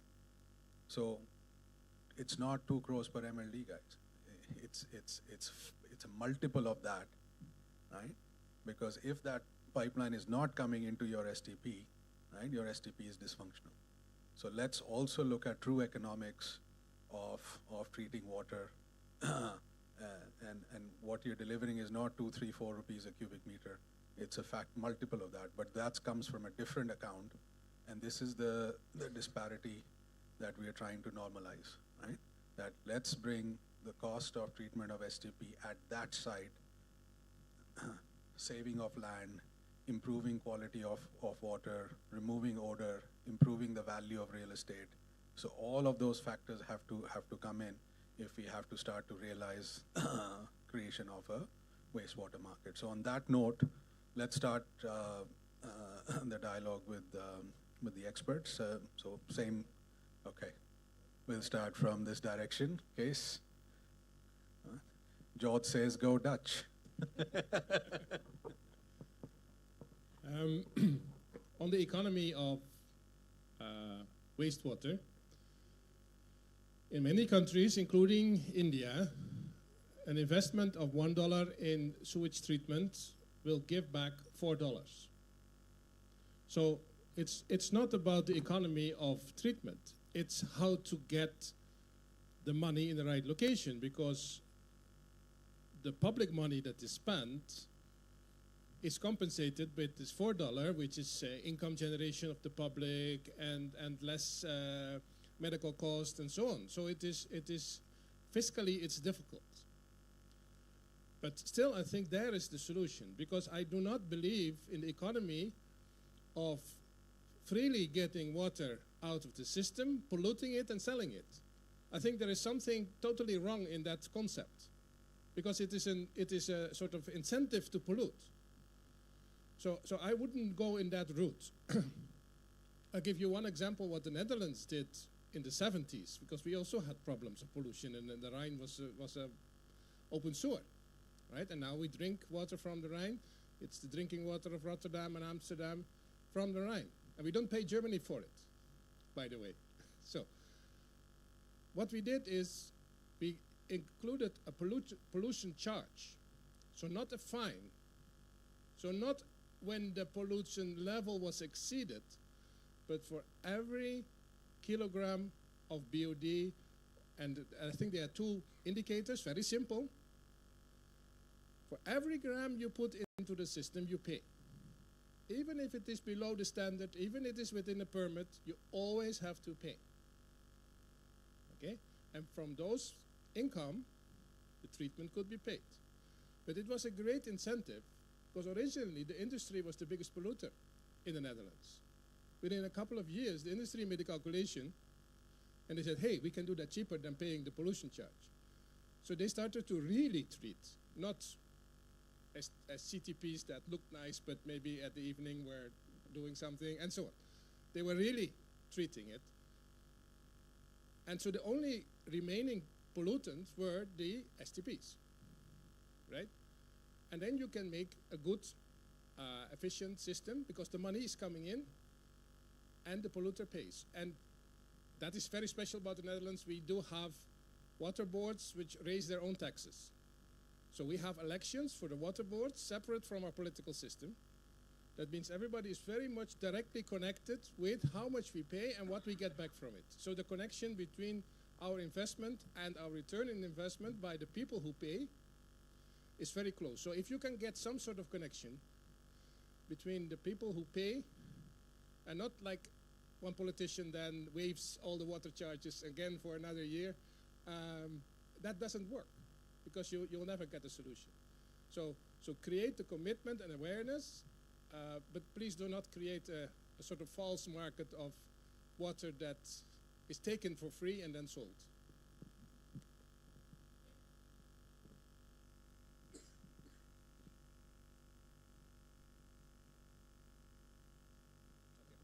Thank you, Sanmit. My name is Siddharth Desai. I represent Kishore Pumps. So one of the points which Dr. Tare mentioned about interception and diversion, we have seen the level of energy consumption and the complexities in the system that are there. So what Dr. Tare highlighted is absolutely correct, that the dimensions of circularity need to be correctly defined.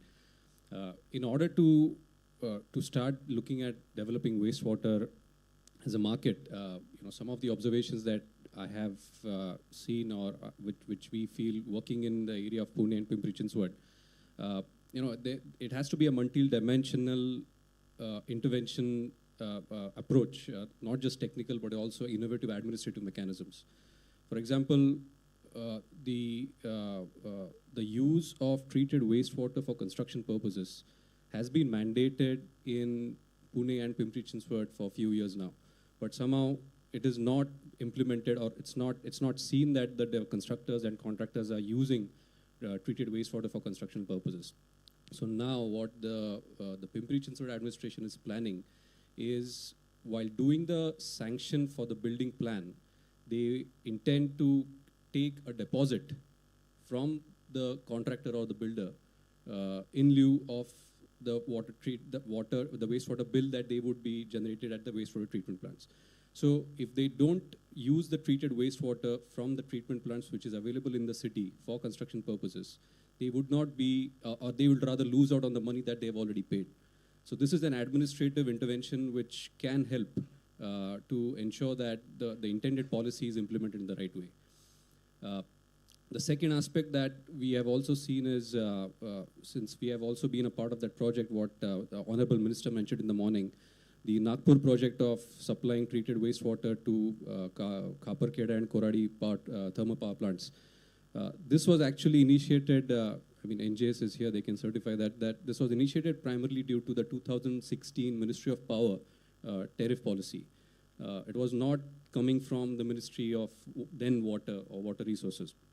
And even right now, what I read is that it is still restricted to the Ministry of Power, or the tariff regime is still restricted to thermal power plants. So can we extrapolate and take the learnings from that to other industries? Again, coming from the Pune example that we see, Kurkum area, which is downstream of Pune, along the Bhima River, which is towards the eastern side of Maharashtra, Solapur district, near Solapur district. It's a densely developed area of process industry, chemicals, basic chemicals, pharmaceuticals, and they need a lot of water. But it's also in a water stress or a water scarce area. So how can we look at supplying water to them, maybe raw sewage itself, from the population centers in and around Pune, and what kind of policy interventions or what kind of mechanisms would be needed for them to buy that water from Pune Corporation or Pimpri-Chinchwad Corporation or any other locality nearby, and satisfy their water needs rather than taking the fresh water needs from and create more stress on the water resources locally. The dimension of circularity, what again Dr. Tare mentioned, I think that is extremely crucial. Again, coming from the pumping industry side, transporting water from the source to the treatment plant, and again from the treatment plant to reuse sites.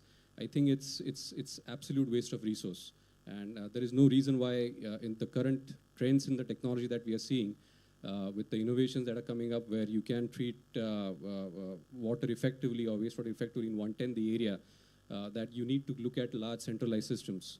In fact, the Center for Urban Science and Engineering at IIT Bombay, Professor Pradeep Kalwar, he's doing wonderful work in trying to define how we look at decentralized systems.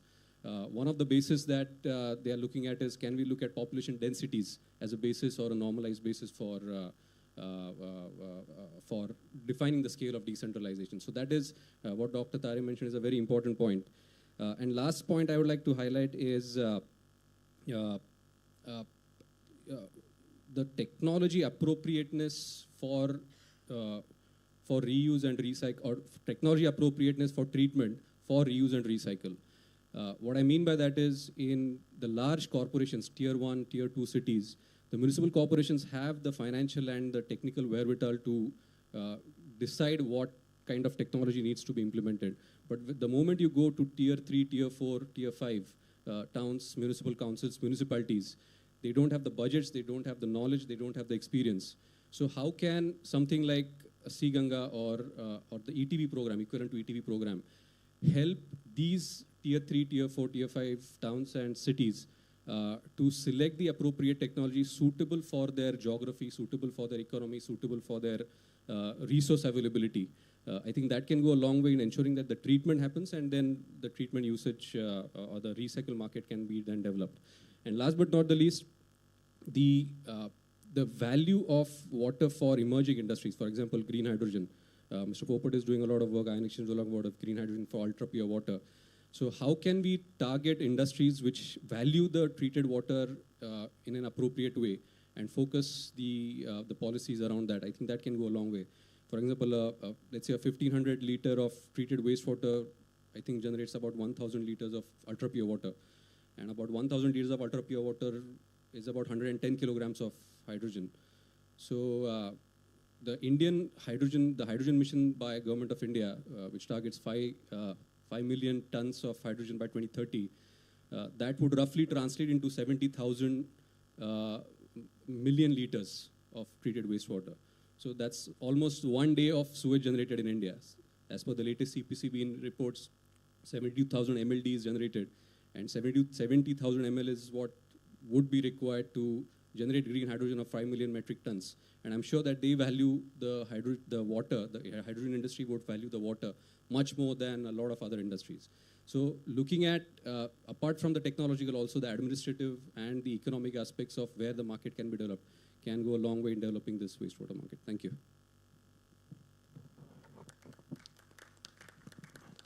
Thank you, Siddharth. Subhadra? I must say very, very good suggestions made by Siddharth. I have split my suggestions into two parts, one being policy side and other being local level solutions. On the policy side, being an EPC company ourselves, we do see some areas which definitely need some intervention. There has to be separation in domestic and industrial waste that comes to an STP, so that at the end of the day, whatever is treated and is available for reuse is at least from the domestic input, and once the mixing happens, any which ways the treatment is difficult. So that would really help in aiding of the reuse. A lot of nalas that we see after the treatment, I mean, we have to let out the treated water into the nalas, and barely a kilometer down the line, we see there is a lot of dumping of waste, there is a lot of dumping of direct wastewater, untreated wastewater being mixed. So the whole idea of treatment and then again, pollution being caused into the treated nala, completely, the whole idea of treatment gets dissolved. So this is extremely important from the policy point of view, that how we can stop this kind of mixing of adulteration of treated wastewater, treated water. Education and awareness of people around the nala, not only if we are going to treat nalas as rivers or treated water bodies, then again education around these nalas and treated water bodies is of utmost importance, which government needs to sort of pay attention to. Lastly, in terms of policy, what we experience is that a lot of government bodies operate in silos, and we've been discussing about this.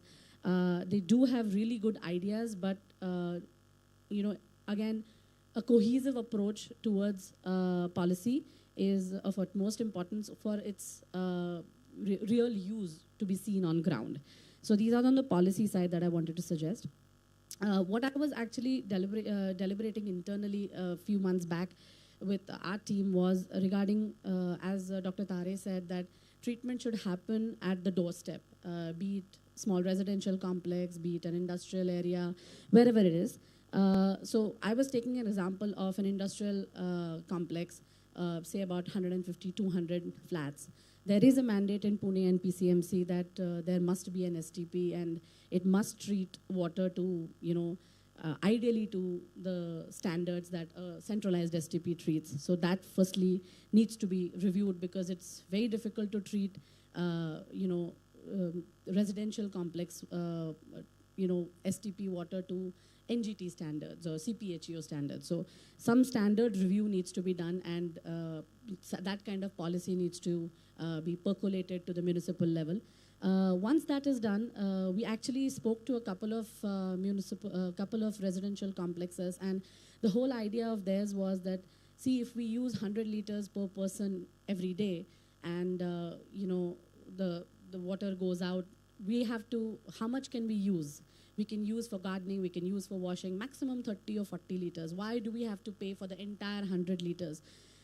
Because there is no way that, there's no way that we can monetize that. So while we were deliberating internally, some really young engineers in our company came up with an idea saying that the only way to involve maximum number of people in the reuse idea is by making available sort of a tech platform. And then it struck me that, really speaking, that all these jargons of reuse and circular economy and all of that is very nice for people sitting here in the industry. But if you want maximum number of people at the grassroots level to contribute, firstly, these jargons need to be broken down. They need to be made available with simple tech platforms. We would call an Uber, we would call for a sandwich through Swiggy so easily. But why can't there be a tech platform where we can organize the most unorganized segment, that is tanker, and we hear about tanker mafia. I was actually reading about some tech company which is operating in Bangalore, which is called Tankerwala, and they are streamlining this industry. They have two types of tankers where they run treated water and one they run fresh water. The rates are different. The treated water is obviously more expensive and treated water is cheap. But I would say that to promote any grassroots resident, if I would want to forget about the fact that I am working in this industry and if I'm just a resident of a society, yes, why should I pay for it? I'm paying taxes. And if like Mr. Bond said that you need to charge for a pollution tax, then I'm all the more burdened, right? I'm mandated. Not everything works by force. So you need to sort of provide a platform also. It needs to be encouraged by the government also. Yes, the tech platform will be done by private sector if there is an encouragement. So the tech platform would really help people to get engaged in the idea of reuse. This will further bolster the government to take corrective actions on stopping bore wells. We see that the bore water was available a couple of years back in Punjab at about 100 feet, 200 feet. Now it's nowhere near 400 feet. So basically the groundwater is also an asset which is depleting day by day.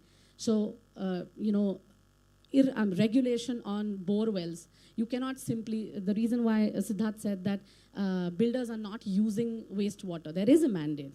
But who would want to pay for tankers for curing water from 15 kilometers down the line, 20 kilometers down the line? So if we have a tech platform, there are so many societies which are treating water. They can be graded, they can be, there can be star rating for the quality of water that consistently they're providing. And then there's a 2 kilometer down the line, a builder who's constructing a building. Of course, he can use that water. There is organized tanker through the platform. Such kind of economy, if promoted by the government, I think private industry will jump on it and create a tech platform. But some kind of government, we've been thinking about it, but it's a lot of people are involved and a lot of agencies are involved. So some kind of platform where multiple government,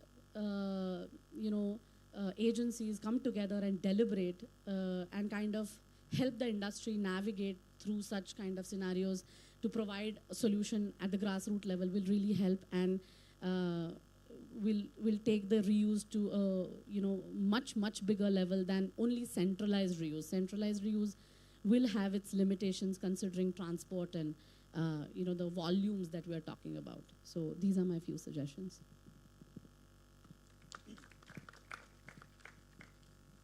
Hello, I'm Dr. Liam Ryan from SmartOps. So I'm the Chief Scientific Officer, and it's an honor to be here. I'm just reminiscing about 3.5 years ago. We were at a conference in Birmingham, and we heard Dr. Tare talk about the need for decentralized sewage treatment plants, the need to clean rivers and ponds and lakes to get our water systems clean, but also the need of the use of current infrastructure like sewage treatment plants and retrofitting those to make them work. So to the upset of my financial director, we scrapped all the technology we were inventing, and we focused solely on making the most efficient wastewater treatment plants that could be deployed in a decentralized manner throughout sites. So as Suvarna was saying, if you go to different nalas and lakes, you can see you have a really efficient STP treating it, and next thing it goes into the river or nala, and next thing it gets polluted 5 meters down or 10 meters down by some other infeed. And I think the process Dr. Terry was talking about was you don't treat it in one location, you treat it in multiple locations. And in fact, the optimal is you actually don't let the sewage go in. Your plant can fit in the location, so actually you can treat the wastewater as it's going in. So, so look, we've been working extremely hard on getting that to work. Look, I'm from Ireland, and unlike the Netherlands, we have no value in our water. We don't pay for it. We don't think about it. We get rain 200 days a year, so it's not a concern for us. But it actually is at the moment, because currently we're losing 40% of our water due to leaks in pipes, and most of our water bodies are now polluted because we've just been polluting away without any care for what's been going on. So again, I suppose what the panel is saying is of critical importance in terms of, in Ireland, it's okay, we get rain a lot, so it's fine, we have a fresh water supply, but the amount of water we waste is a disgrace. And it's something that we shouldn't be proud of. And again, as Dr. Terry has previously said, if you go to Mumbai and different cities, a huge amount of the fresh water from sewage treatment plants goes out to sea, isn't reused, isn't taken care of, isn't used correctly. And I suppose that's something that really needs to be looked at in terms of, is there a more sensible way to do this? Is there a more cost-effective and better way to deal with these kind of things? And I said, look, it's a great honor to be here, and thank you very much.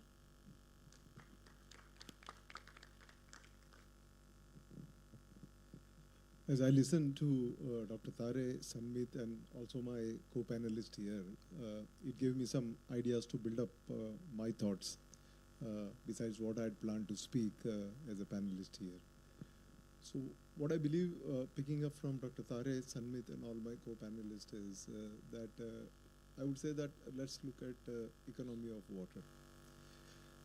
When I say economy of water, for all who are not familiar with the vision of India, we have prophesized that by 2047 we are going to become a developed economy, which means we will drink water straight from the tap. Our rivers and lakes will be as beautiful as what our forefathers left it for us. The air that we'll breathe will be pure, and everything will be nice.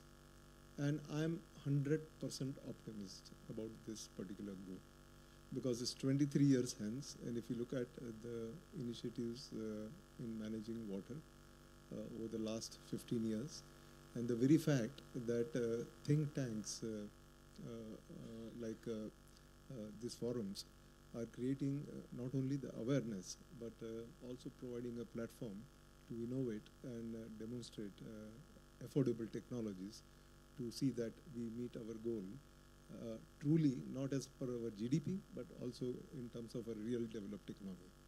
Now, talking about point number 2 in terms of economy of water, all of us are aware that 85% is used for agriculture. They don't pay any price. They don't care about how much water they use, how much they pump, and how much they pollute.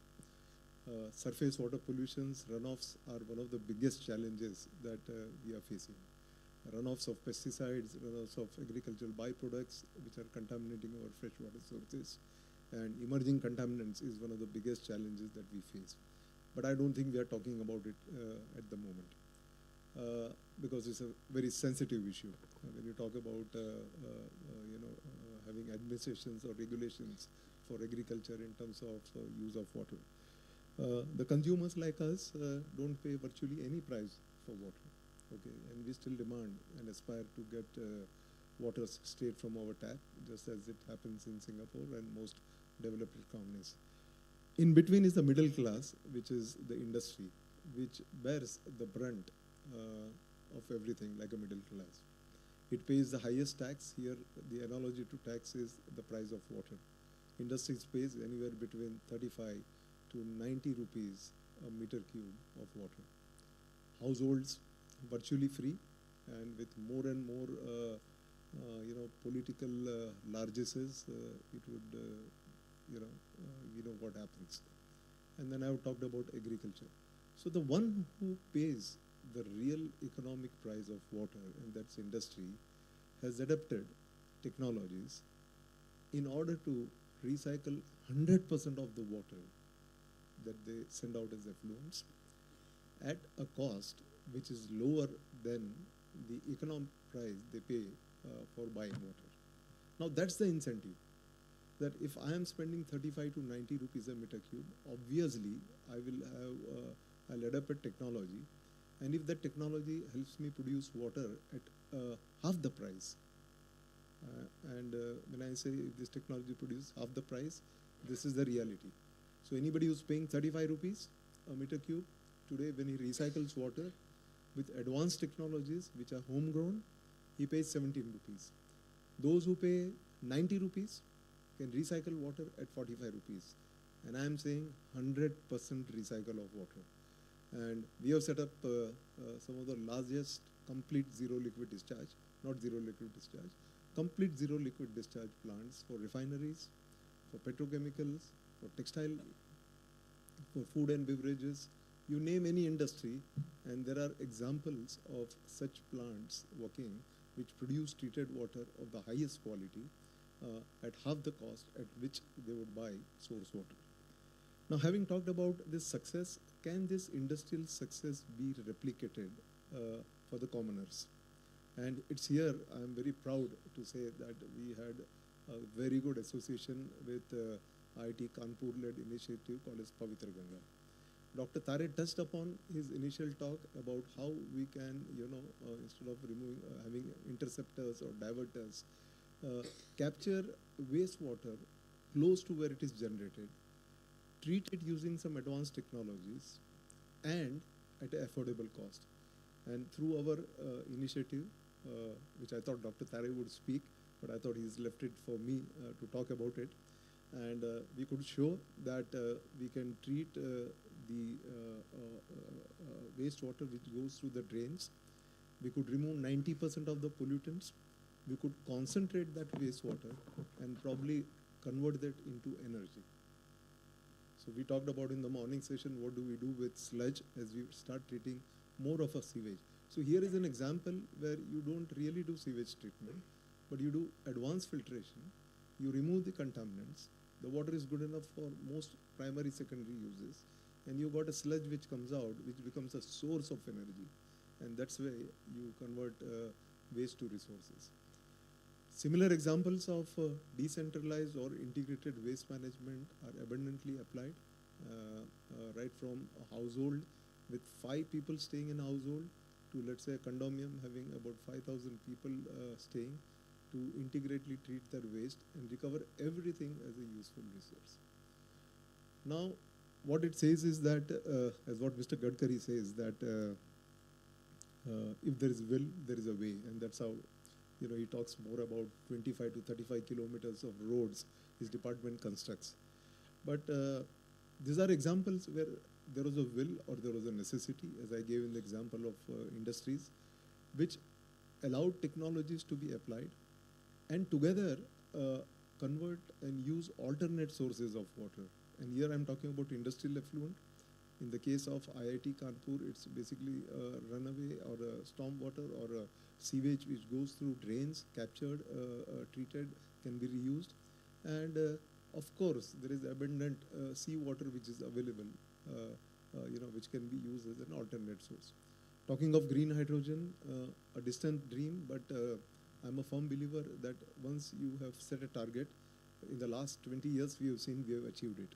Be it solar, or be it 100% open defecation, or Har Ghar Nal Se Jal, we have met our goals. So I will not be surprised that by 2030 we would meet our goals also for green hydrogen. And if 1 kg of green hydrogen requires 9 or 10 kgs of water, alternate sources will supplement or meet those demands.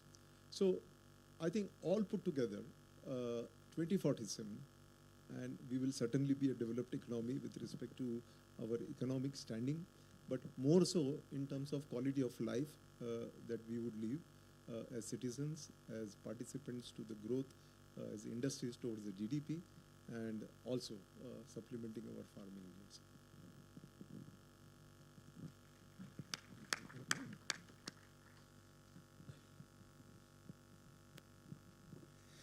Thank you very much, and Sanmet, thank you for letting me speak last, because the advantage of speaking last is you're standing on the shoulders of giants. So I have the opportunity of all the great comments that have been made previously, and I'm going to build on them, but I'm going to be a little bit controversial, and I'm going to be so controversial that I brought my suitcase with me in case I have to make a quick run for the door. So the first point I just want to make is that water and sewerage need to be sustainable. I think we all agree. But water and sewage also have to be economic. And so water is far too cheap in India. We've touched on this already. At 5 rupees a cubic meter, a domestic charge, you are never going to have a sustainable industry. So you aspire to be a developed country by 2047. I'm sorry, I think you have to address this issue. It's not just for sewerage, it's for water charges. So that's my controversial point, is that is the elephant in the room. The second point I want to say is in 1986, my girlfriend and I went to China. She's now my wife. We've been married for 36 years. She's put up with me for a long time. But China was really a dirty and backward place in 1986. If you went there, they just threw their trash in the river. They spat all over the place. You didn't drink the water from the taps. And now it's a very different country. India has the growth rate to do what China has done. And what China did was learned from the private sector. So they invited the French, who are very good at running water treatment works. They invited Matito, and they brought them in, and they learned from them. Those organizations are generally not working in China now. The Chinese have taken them over. But they use the private sector to drive efficiency and to drive technology. So, second controversial point. The last one I just wanted to say is that you're actually already setting developed market standards. I'm doing some work in Vizag at the moment, and your effluent discharge is 10 BOD, 10 nitrogen, and 1 phosphorus. That's a tough European standard. If I was given that standard in UK, that's tough. You need really good technology to actually deliver it, but you actually also need really good costs to actually be able to do that. And this goes back to my point. So I hope I have, in a slightly roundabout way, answered your question around wastewater treatment. You have to start with the fact that at the moment, it's competing for schools, hospitals, and roads for budgets. And until you get sustainable charges, you will not get high quality of service.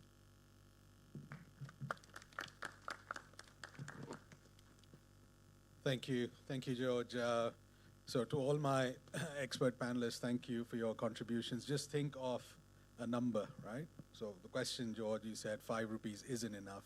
Then how much is enough, right? I know it's not the right question to ask in that frame because the cost of water is different in different locations, and how you. But we'll come to questions in a bit. But just think of what is the scale, right? What's the sliding scale that we're talking about? Not right this second when we wrap up. So let's start with our panelists on the stage. Any particular order, or we go with, right? So you had the mic first, Ashok Kumarji, former executive director projects of NMCG, now leading water resources in the state of Kerala. So I'll not follow particular order, but I'll just go by whatever comes to my mind. Now, first thing is about the cheap water. Actually, in Kerala, now the lowest slab is 14 rupees per inch, so it's no longer cheap. And coming to the treatment of wastewater and kind of challenges which government faces. I'll just share the Kerala. Kerala is not a country, but it will give you an idea that when the society progresses, what are the issues, challenges we have. In the Kerala water supply, we have a 3,500 million liters per day. We are constructing capacity of 2,500 million liters per day, adding 6,000 million liters per day. And we'll surprise to know the treatment capacity of water we have all across the Kerala is not more than 150 million liters per day.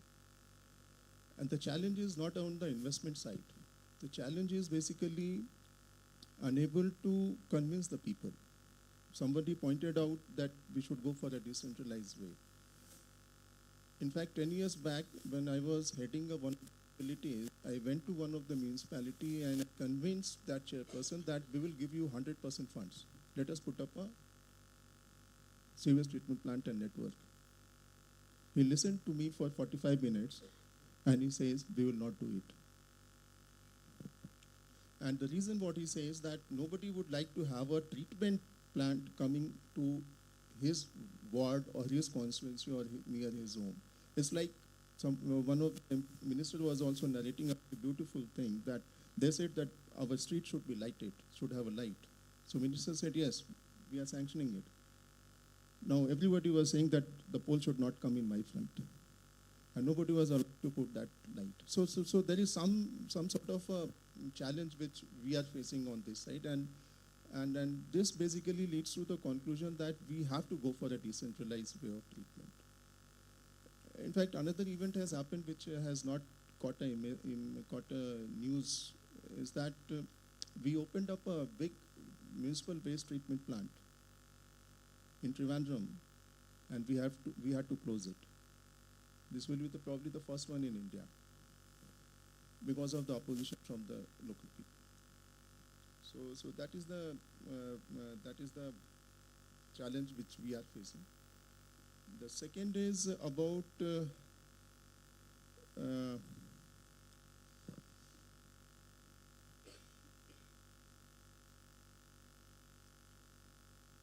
pollution charges. I like the idea which when Sir had just mentioned. It makes sense because then only the incident of pollution is paid by the person. But the thing is, the problem is in monitoring, how to monitor it. And probably we can have some more discussion on it, whether we can put a system wherein the complaints can be reduced and we can collect pollution charges, which in turn benefits the whole segment and market.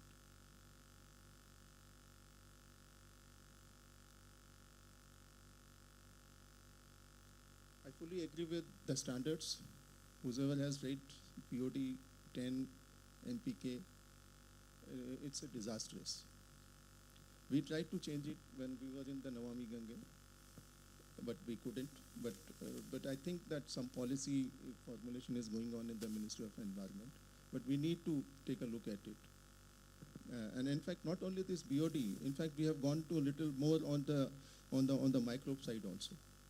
So that is further very difficult to achieve. And we should not go for it. I mean, temperature of the Europe is entirely different from our temperature.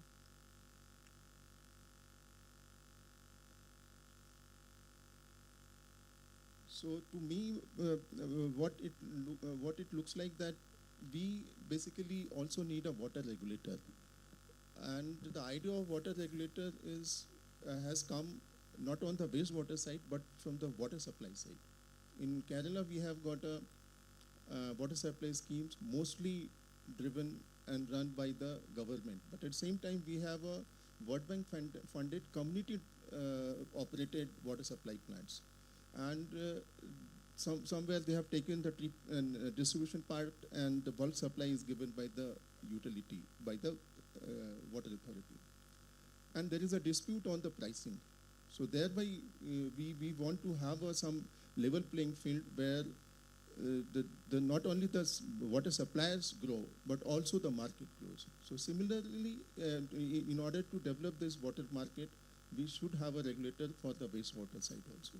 That's my take on it. Otherwise, nobody would like to invest in the technologies where the market framework is not very clear, where the disputes are not getting resolved, I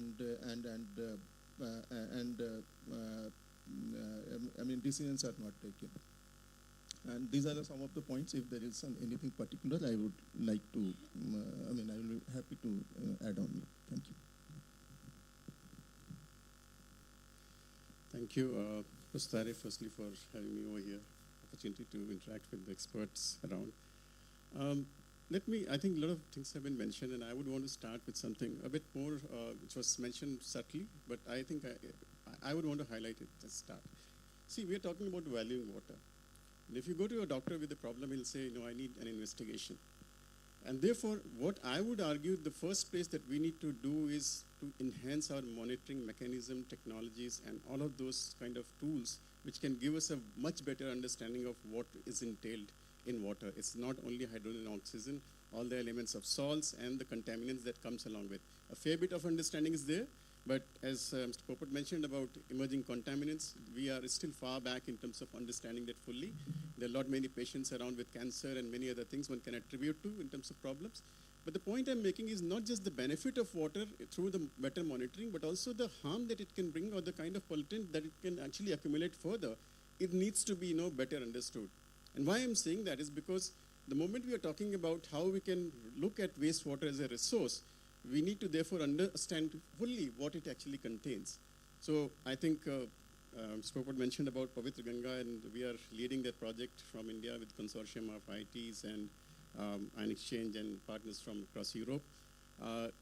The one thing that we are trying to look into through that project is this particular opportunity of mainstreaming governance in terms of urbanizing and reusing, recycle and reusing wastewater in the peri-urban and urban setup.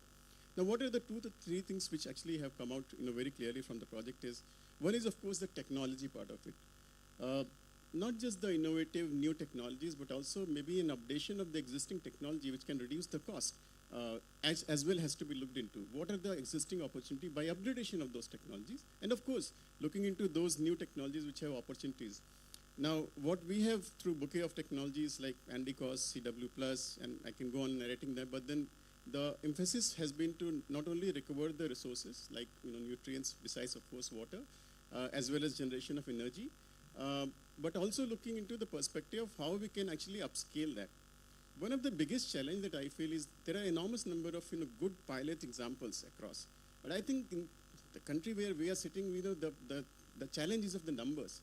So we need to look into those kind of upscaling mechanisms, which actually is about technology, but also about the governance, policy, and those last mile connectivity interventions, which is very, very important for it to be bringing that critical mass impact.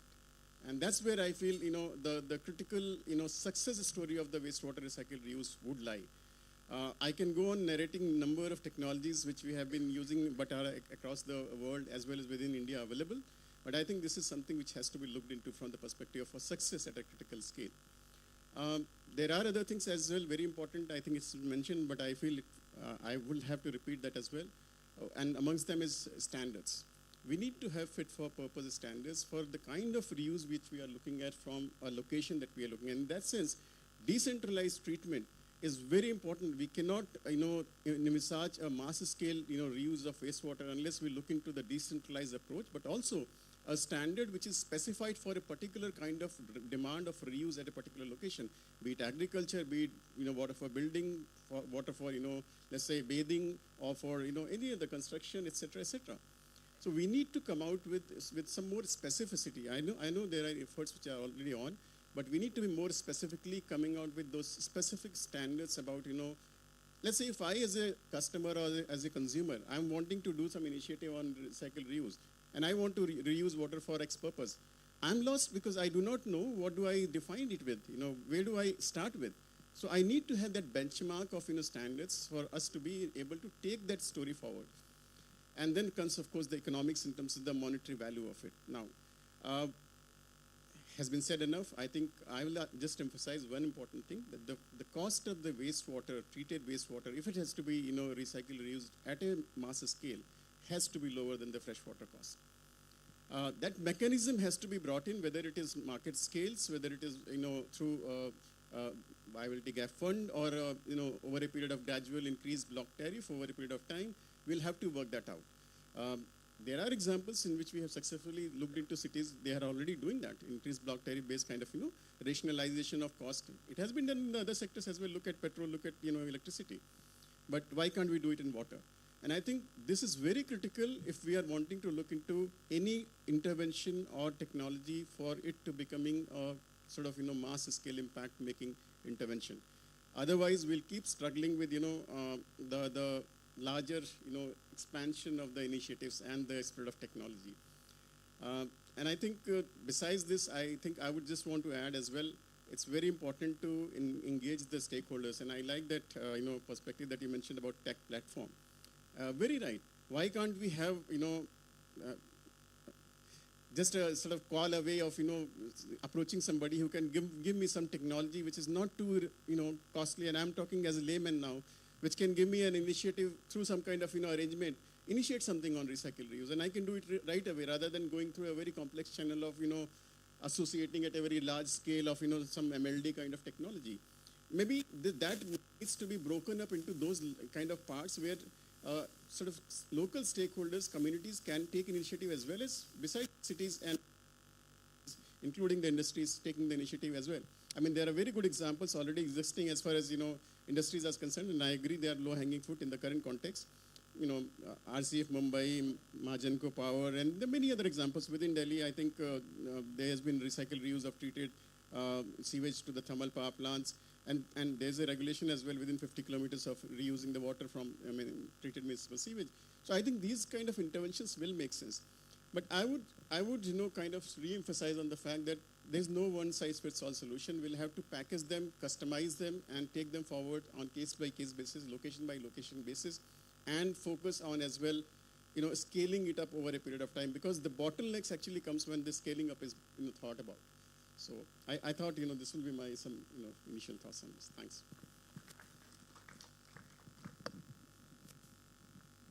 Good evening, everybody. Let me.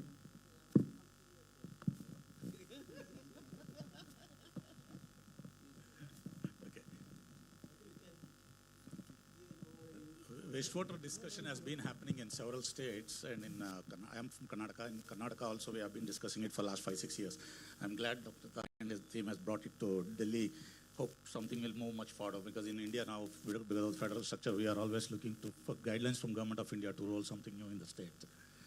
And having said that, in Karnataka, actually, this somebody mentioned about the costing and all the power subsidies in the drinking water and the low cost of drinking water. For Bangalore city, we transport water almost for 100 kilometers and also lift about 400 meters. And power bills are very huge. But the pricing of water for Bangalore citizens who are supposed to be the higher income group also is very, very low. There are lots of political intricacies with it.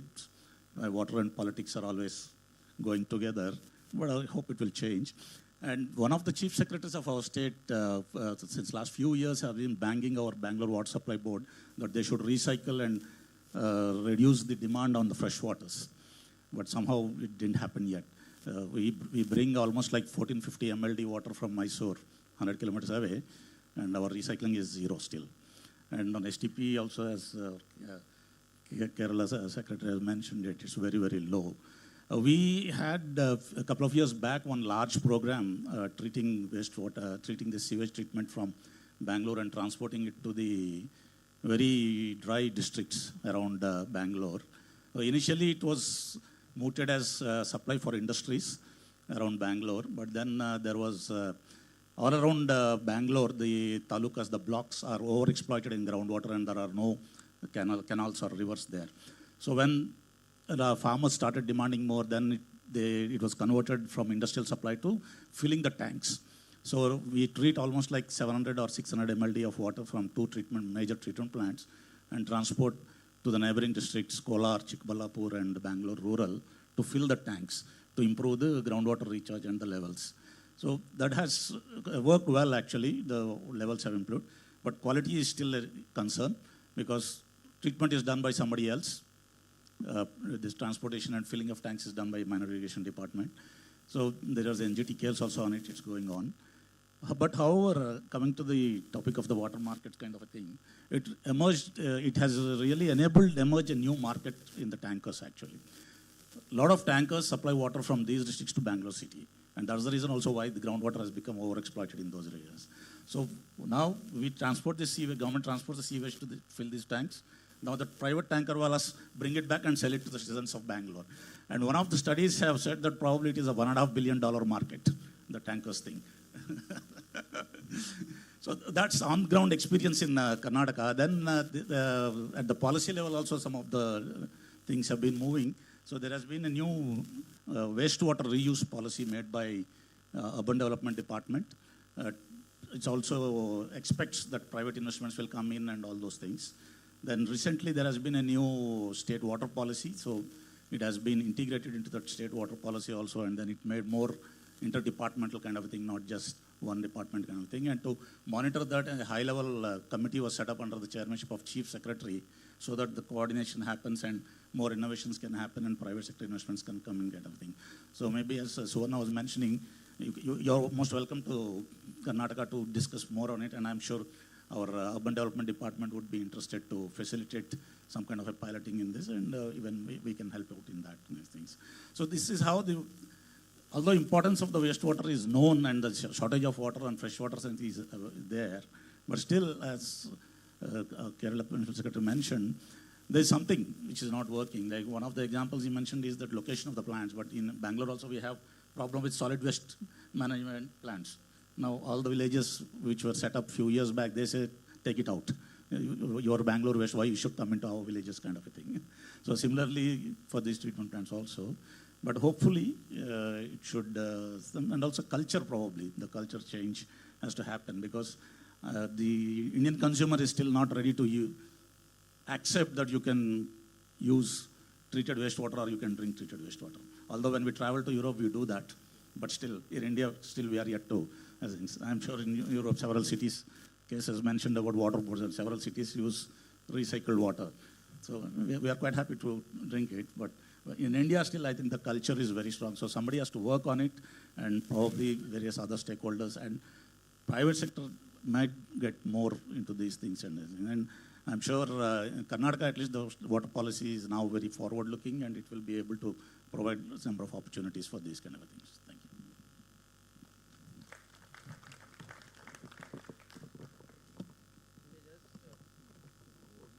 I think in India, if we are told that it is recycled water, we are hesitant. Otherwise, we are ready to drink even wastewater.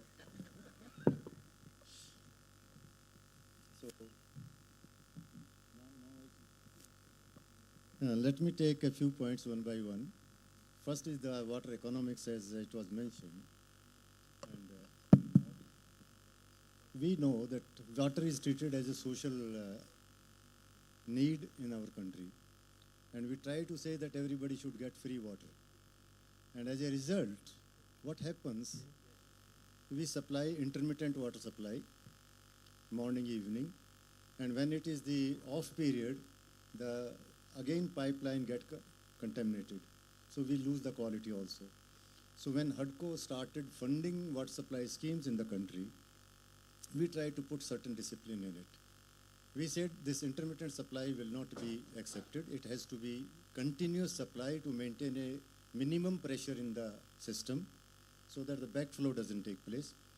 But we found one thing: when the water is given free or at a fixed rate, the use is less and waste is more. We waste more water than we are using per day. So how to control it?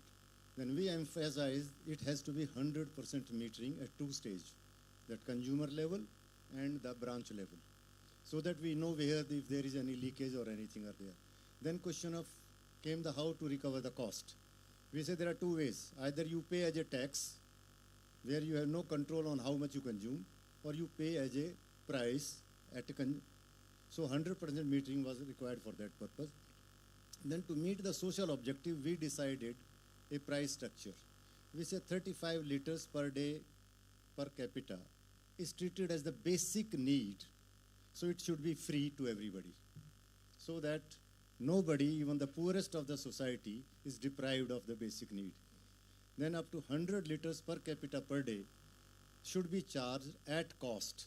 And cost means the cost of procuring the water, treating, supplying, and disposal of water, including the treating of the disposal water. So anybody up to 100 liters, beyond that 35, should be paid at cost.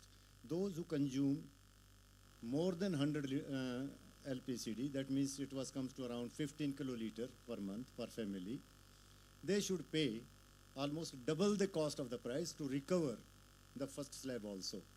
And it was meeting the social objectives as well as commercial objectives. And wherever the funding was done, so the conservation of water, because the wastage was reduced, because when we were charging that way with 100% metering, the wastage was reduced, which was much more than the consumption itself. So that was the formula which we tried to use it.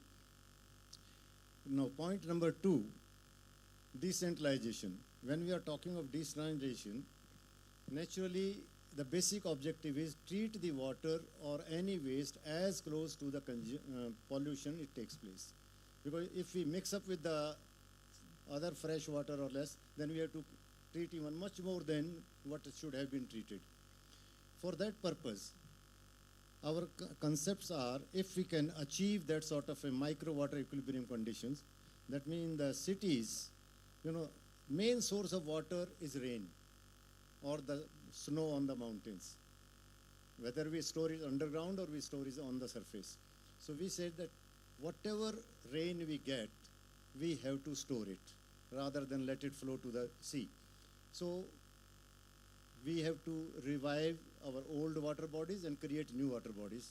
And the principle which we try to work out, that in urban areas particularly, about 5% of surface area need to be developed as perpetual water bodies, so that it takes care of, we have norms of 25% to be green in the cities. Say out of the 25, why don't we develop 5% as the perpetual water bodies, which takes care of recycled water within the locality.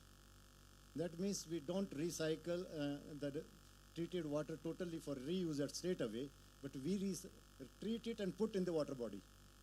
Then it helps two ways. It percolates to recharge the underground, as well as by aeration and all those things and sun, it gets as good as the river water again or lake water, and then we can use it for treating. And that is why the treatment, decentralized treatment, is for both ways, for wastewater as well as for use water. So that was the concept for decentralized. Now, another thing which found that what is the real problem with our city, rivers has come up. If we realize, say even if I take the example of Yamuna in Delhi, that 80% of pollution in Yamuna is contributed by 22 kilometers within Delhi. Rest 20% in the entire 1300 kilometers. So the metro cities, the development of large concentrations along the rivers is really creating the main problem. And the cost of supply as well as the disposal of water also increases in metro cities because the distances and transportation cost increases. So another part we have been playing, the concept we developed, and I give the credit for promoting it to Dr. Kalam, who was very proactive this, that we should develop PURAs, that is planned urbanization with rural ambience. That means our towns of 1 to 300,000 are the real viable towns where cost of every service, not only water, cost of transportation, cost of water, cost of land, cost of living, everything, the cost of cities itself becomes manageable. And if we develop those, particularly in a mix of cost of transport and water together, these are the two main ingredients in our cities. So settlement pattern at a regional level is quite important from that way. And we have 70% population living in the rural area. So we have the opportunity to develop new townships rather than overloading our existing metro cities and achieve that. I think today that's good enough. For the details, we can discuss tomorrow.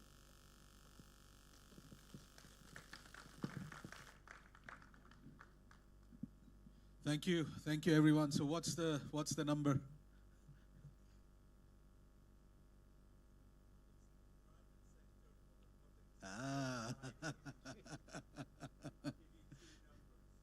Please. 50.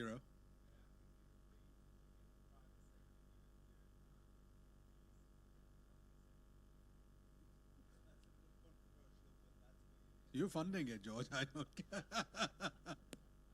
So 50 to 100 rupees. Any other numbers? Right.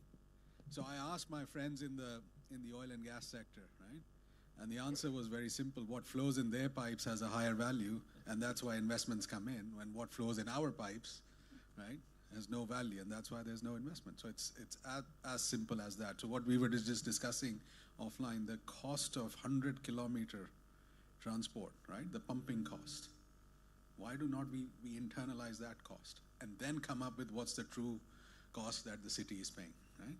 And that balance sheet analysis that's of the actual cost of each city will give you 50 to 100 rupees easy, George, right? So we're paying that already, right?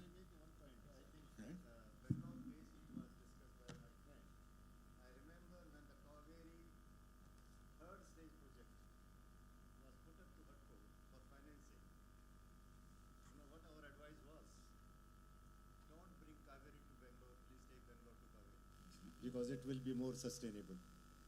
That was, and HUDCO did not finance this project. Idea was, and at that time, a corridor between Bangalore and Mysore was developed with 5 townships along with it. I don't know what is the progress of that. That was stuck quite for a long time. Now we are doing 5th stage. Hi. I'm Uday Kelkar. I just have 3 points. One for Dr. Rao. Actually, gestation period in India is more than 10 years. And I say why. When we did a project stage 4 phase 2 for BWSSB, 2009, we did recycle reuse with indirect potable, taking water from V Valley, putting into Arkavati to TG Halli to treatment plant and into Bangalore. The current rate at that time was 46 rupees per kiloliter coming from Kaveri, whereas it was only 12 rupees, but it was killed. All recycle reuse projects get killed first and they get built now. Now you're completing that project with 2 contractors, and I believe Tata is working as a consultant on them. I know that because I was the design engineer for that. So it takes 10 to 12 years to do that.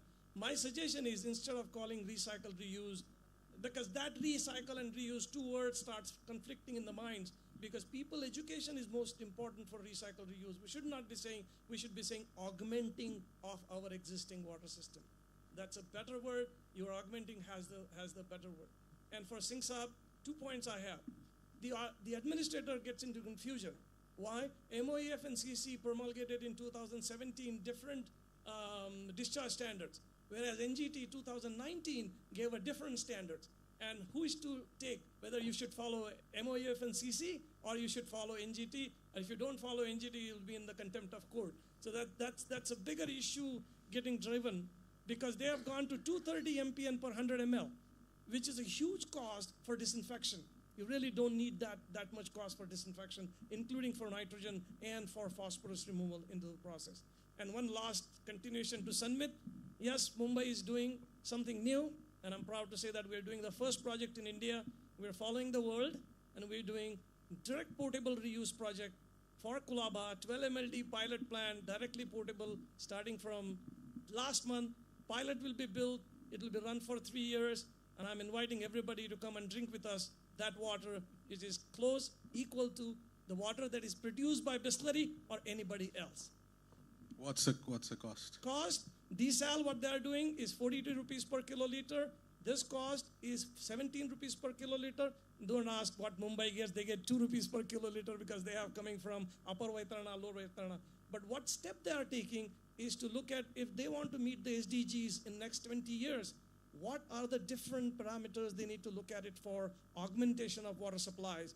And one of the foremost important part, because technologically I can give you any water you want to drink of quality, but the major portion of that particular project is going to be capacity building, training, public education, including bringing doctors and have this water to drink and give out all these processes. Wherever recycle, reuse, or augmentation of water has happened, they have failed first. Classic example is San Diego, 1995. They said, no water, we don't want reuse. Now they are building 2 plants. So it happens. We need to build capacity. We need to build the strength. And as Dr. Tare said, we'll drink that water if we don't know where it is coming from. But the moment you get that information, the goosebumps will start coming in. New water, right? We have given a name called Navajivan. New Jivan water and also life. Yeah, I fully agree with you on a standard side, and it's my understanding is that standard setting is the job of a government regulatory body. Yeah, But then many bodies are using it to their advantage. If they like NGT standard, they say do NGT. If they like MOEF, they say we will follow MOEF. That's the only agency which can notify the standards. And NMCG is also a regulator, right? I am Rajan Varshne from NTPC. Actually, I have 3 points to make. First point is, we have built a decentralized STP in our office campus at Noida, and we have followed the NGT standards. The cost is not much. It is a nature-inspired STP. So, if we go by that, cost will be high, and we will not try to meet those standards. This is something which needs to be corrected. Second point, some companies in India itself and even world across are making hydrogen from industrial wastewater. So, like in Corona, we saw that when industries were closed and the rivers started again flowing as blue and clean. So, STP part can be tackled like wherever the societies are there, population is there, and at the nearest point, common point, it can be treated and partly reused, or even if treated water to good quality NGT standards can be put in the drains also, or so-called rivers also, or whatever way it can be used. Then the last point is, everything has to be done in sync. It's not that only 2-3 population clusters treat and rest of them keep on making it bad water and mix it with the fresh water. Thank you. Now, I only want to say this, that European standards which are implemented there, the whole Europe is developed. Not now, maybe 50 years ago. We are still developing country. So we have to look at the pricing. If your society can afford to have that kind of electricity bill, go ahead. But when we talk about the 70,000 million liters of the water to be treated, if you multiply with the amount of energy which is going to make it 10 BOD rather than 30 BOD, which will also very good for the environment, it makes difference.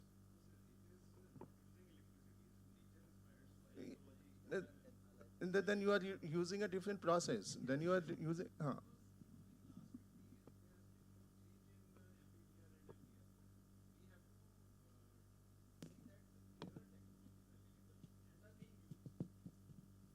No, there are, in fact, if you go to Banaras, we have a treatment plant which is electricity neutral. In fact, they are pumping more electricity into the network. So those kind of things are there. But the point what I am driving, that standards are basically always in sync with the development of the country. More you develop, better standard you look at.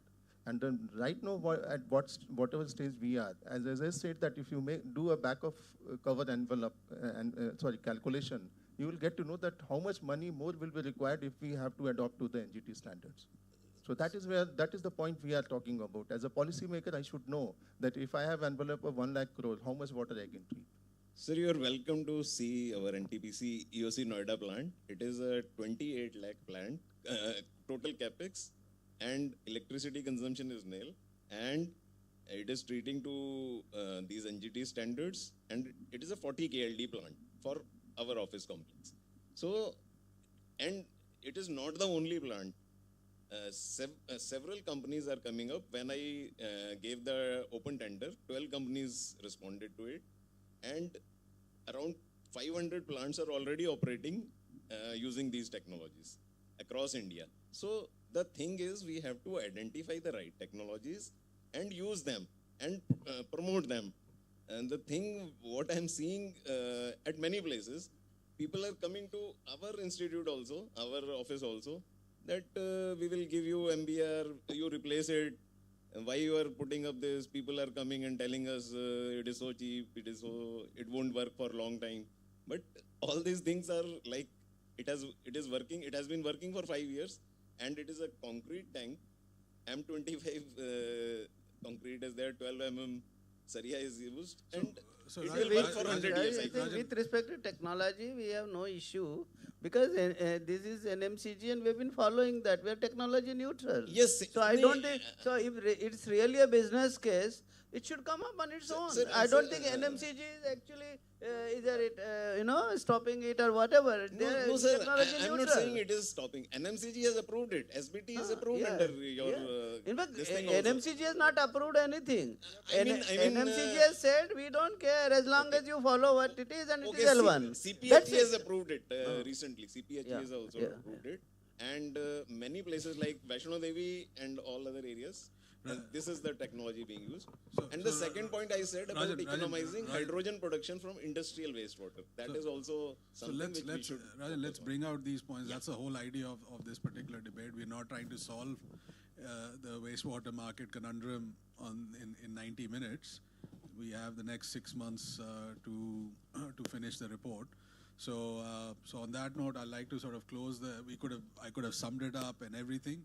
But the idea is to stimulate that debate, and as we've done it in the case of sludge, we'll put the first draft out on Friday when we conclude the summit. Everyone's free to comment and send your submissions and ideas in, and it's our job to amplify and educate everyone. So if your technologies are working, then absolutely we will amplify that in forums like these and others that we run during the year. But ultimately, for the policymakers, they want to know the brass tacks, as they call it. What is that number, right? So it's not the question of affordability, as affordability is a big question.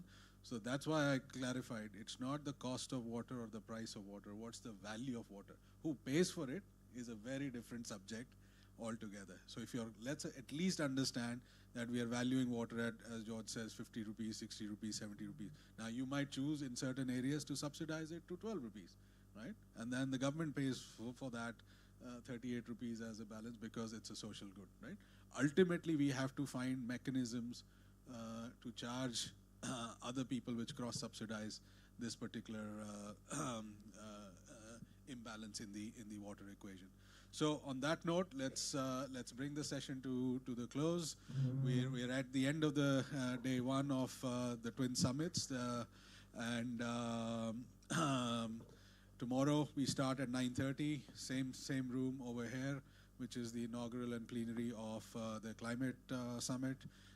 We'll have Madam Secretary and the member, so it's the Minister from Slovenia back, along with a few investors. So tomorrow is very investor-heavy discussion and dialogue on the Climate Technology Summit side, and Dr. Tare will lead on the IBIS side. We'll delve deeper into the policy issues, the scientific issues on water, land, and rivers. So on that note, please can I have a huge round of applause for all the panelists. High tea is served outside, so don't run away. Let's have a cup of tea and a samosa, as they say in good old Indian hospitality. Thank you all, and we'll see you again tomorrow.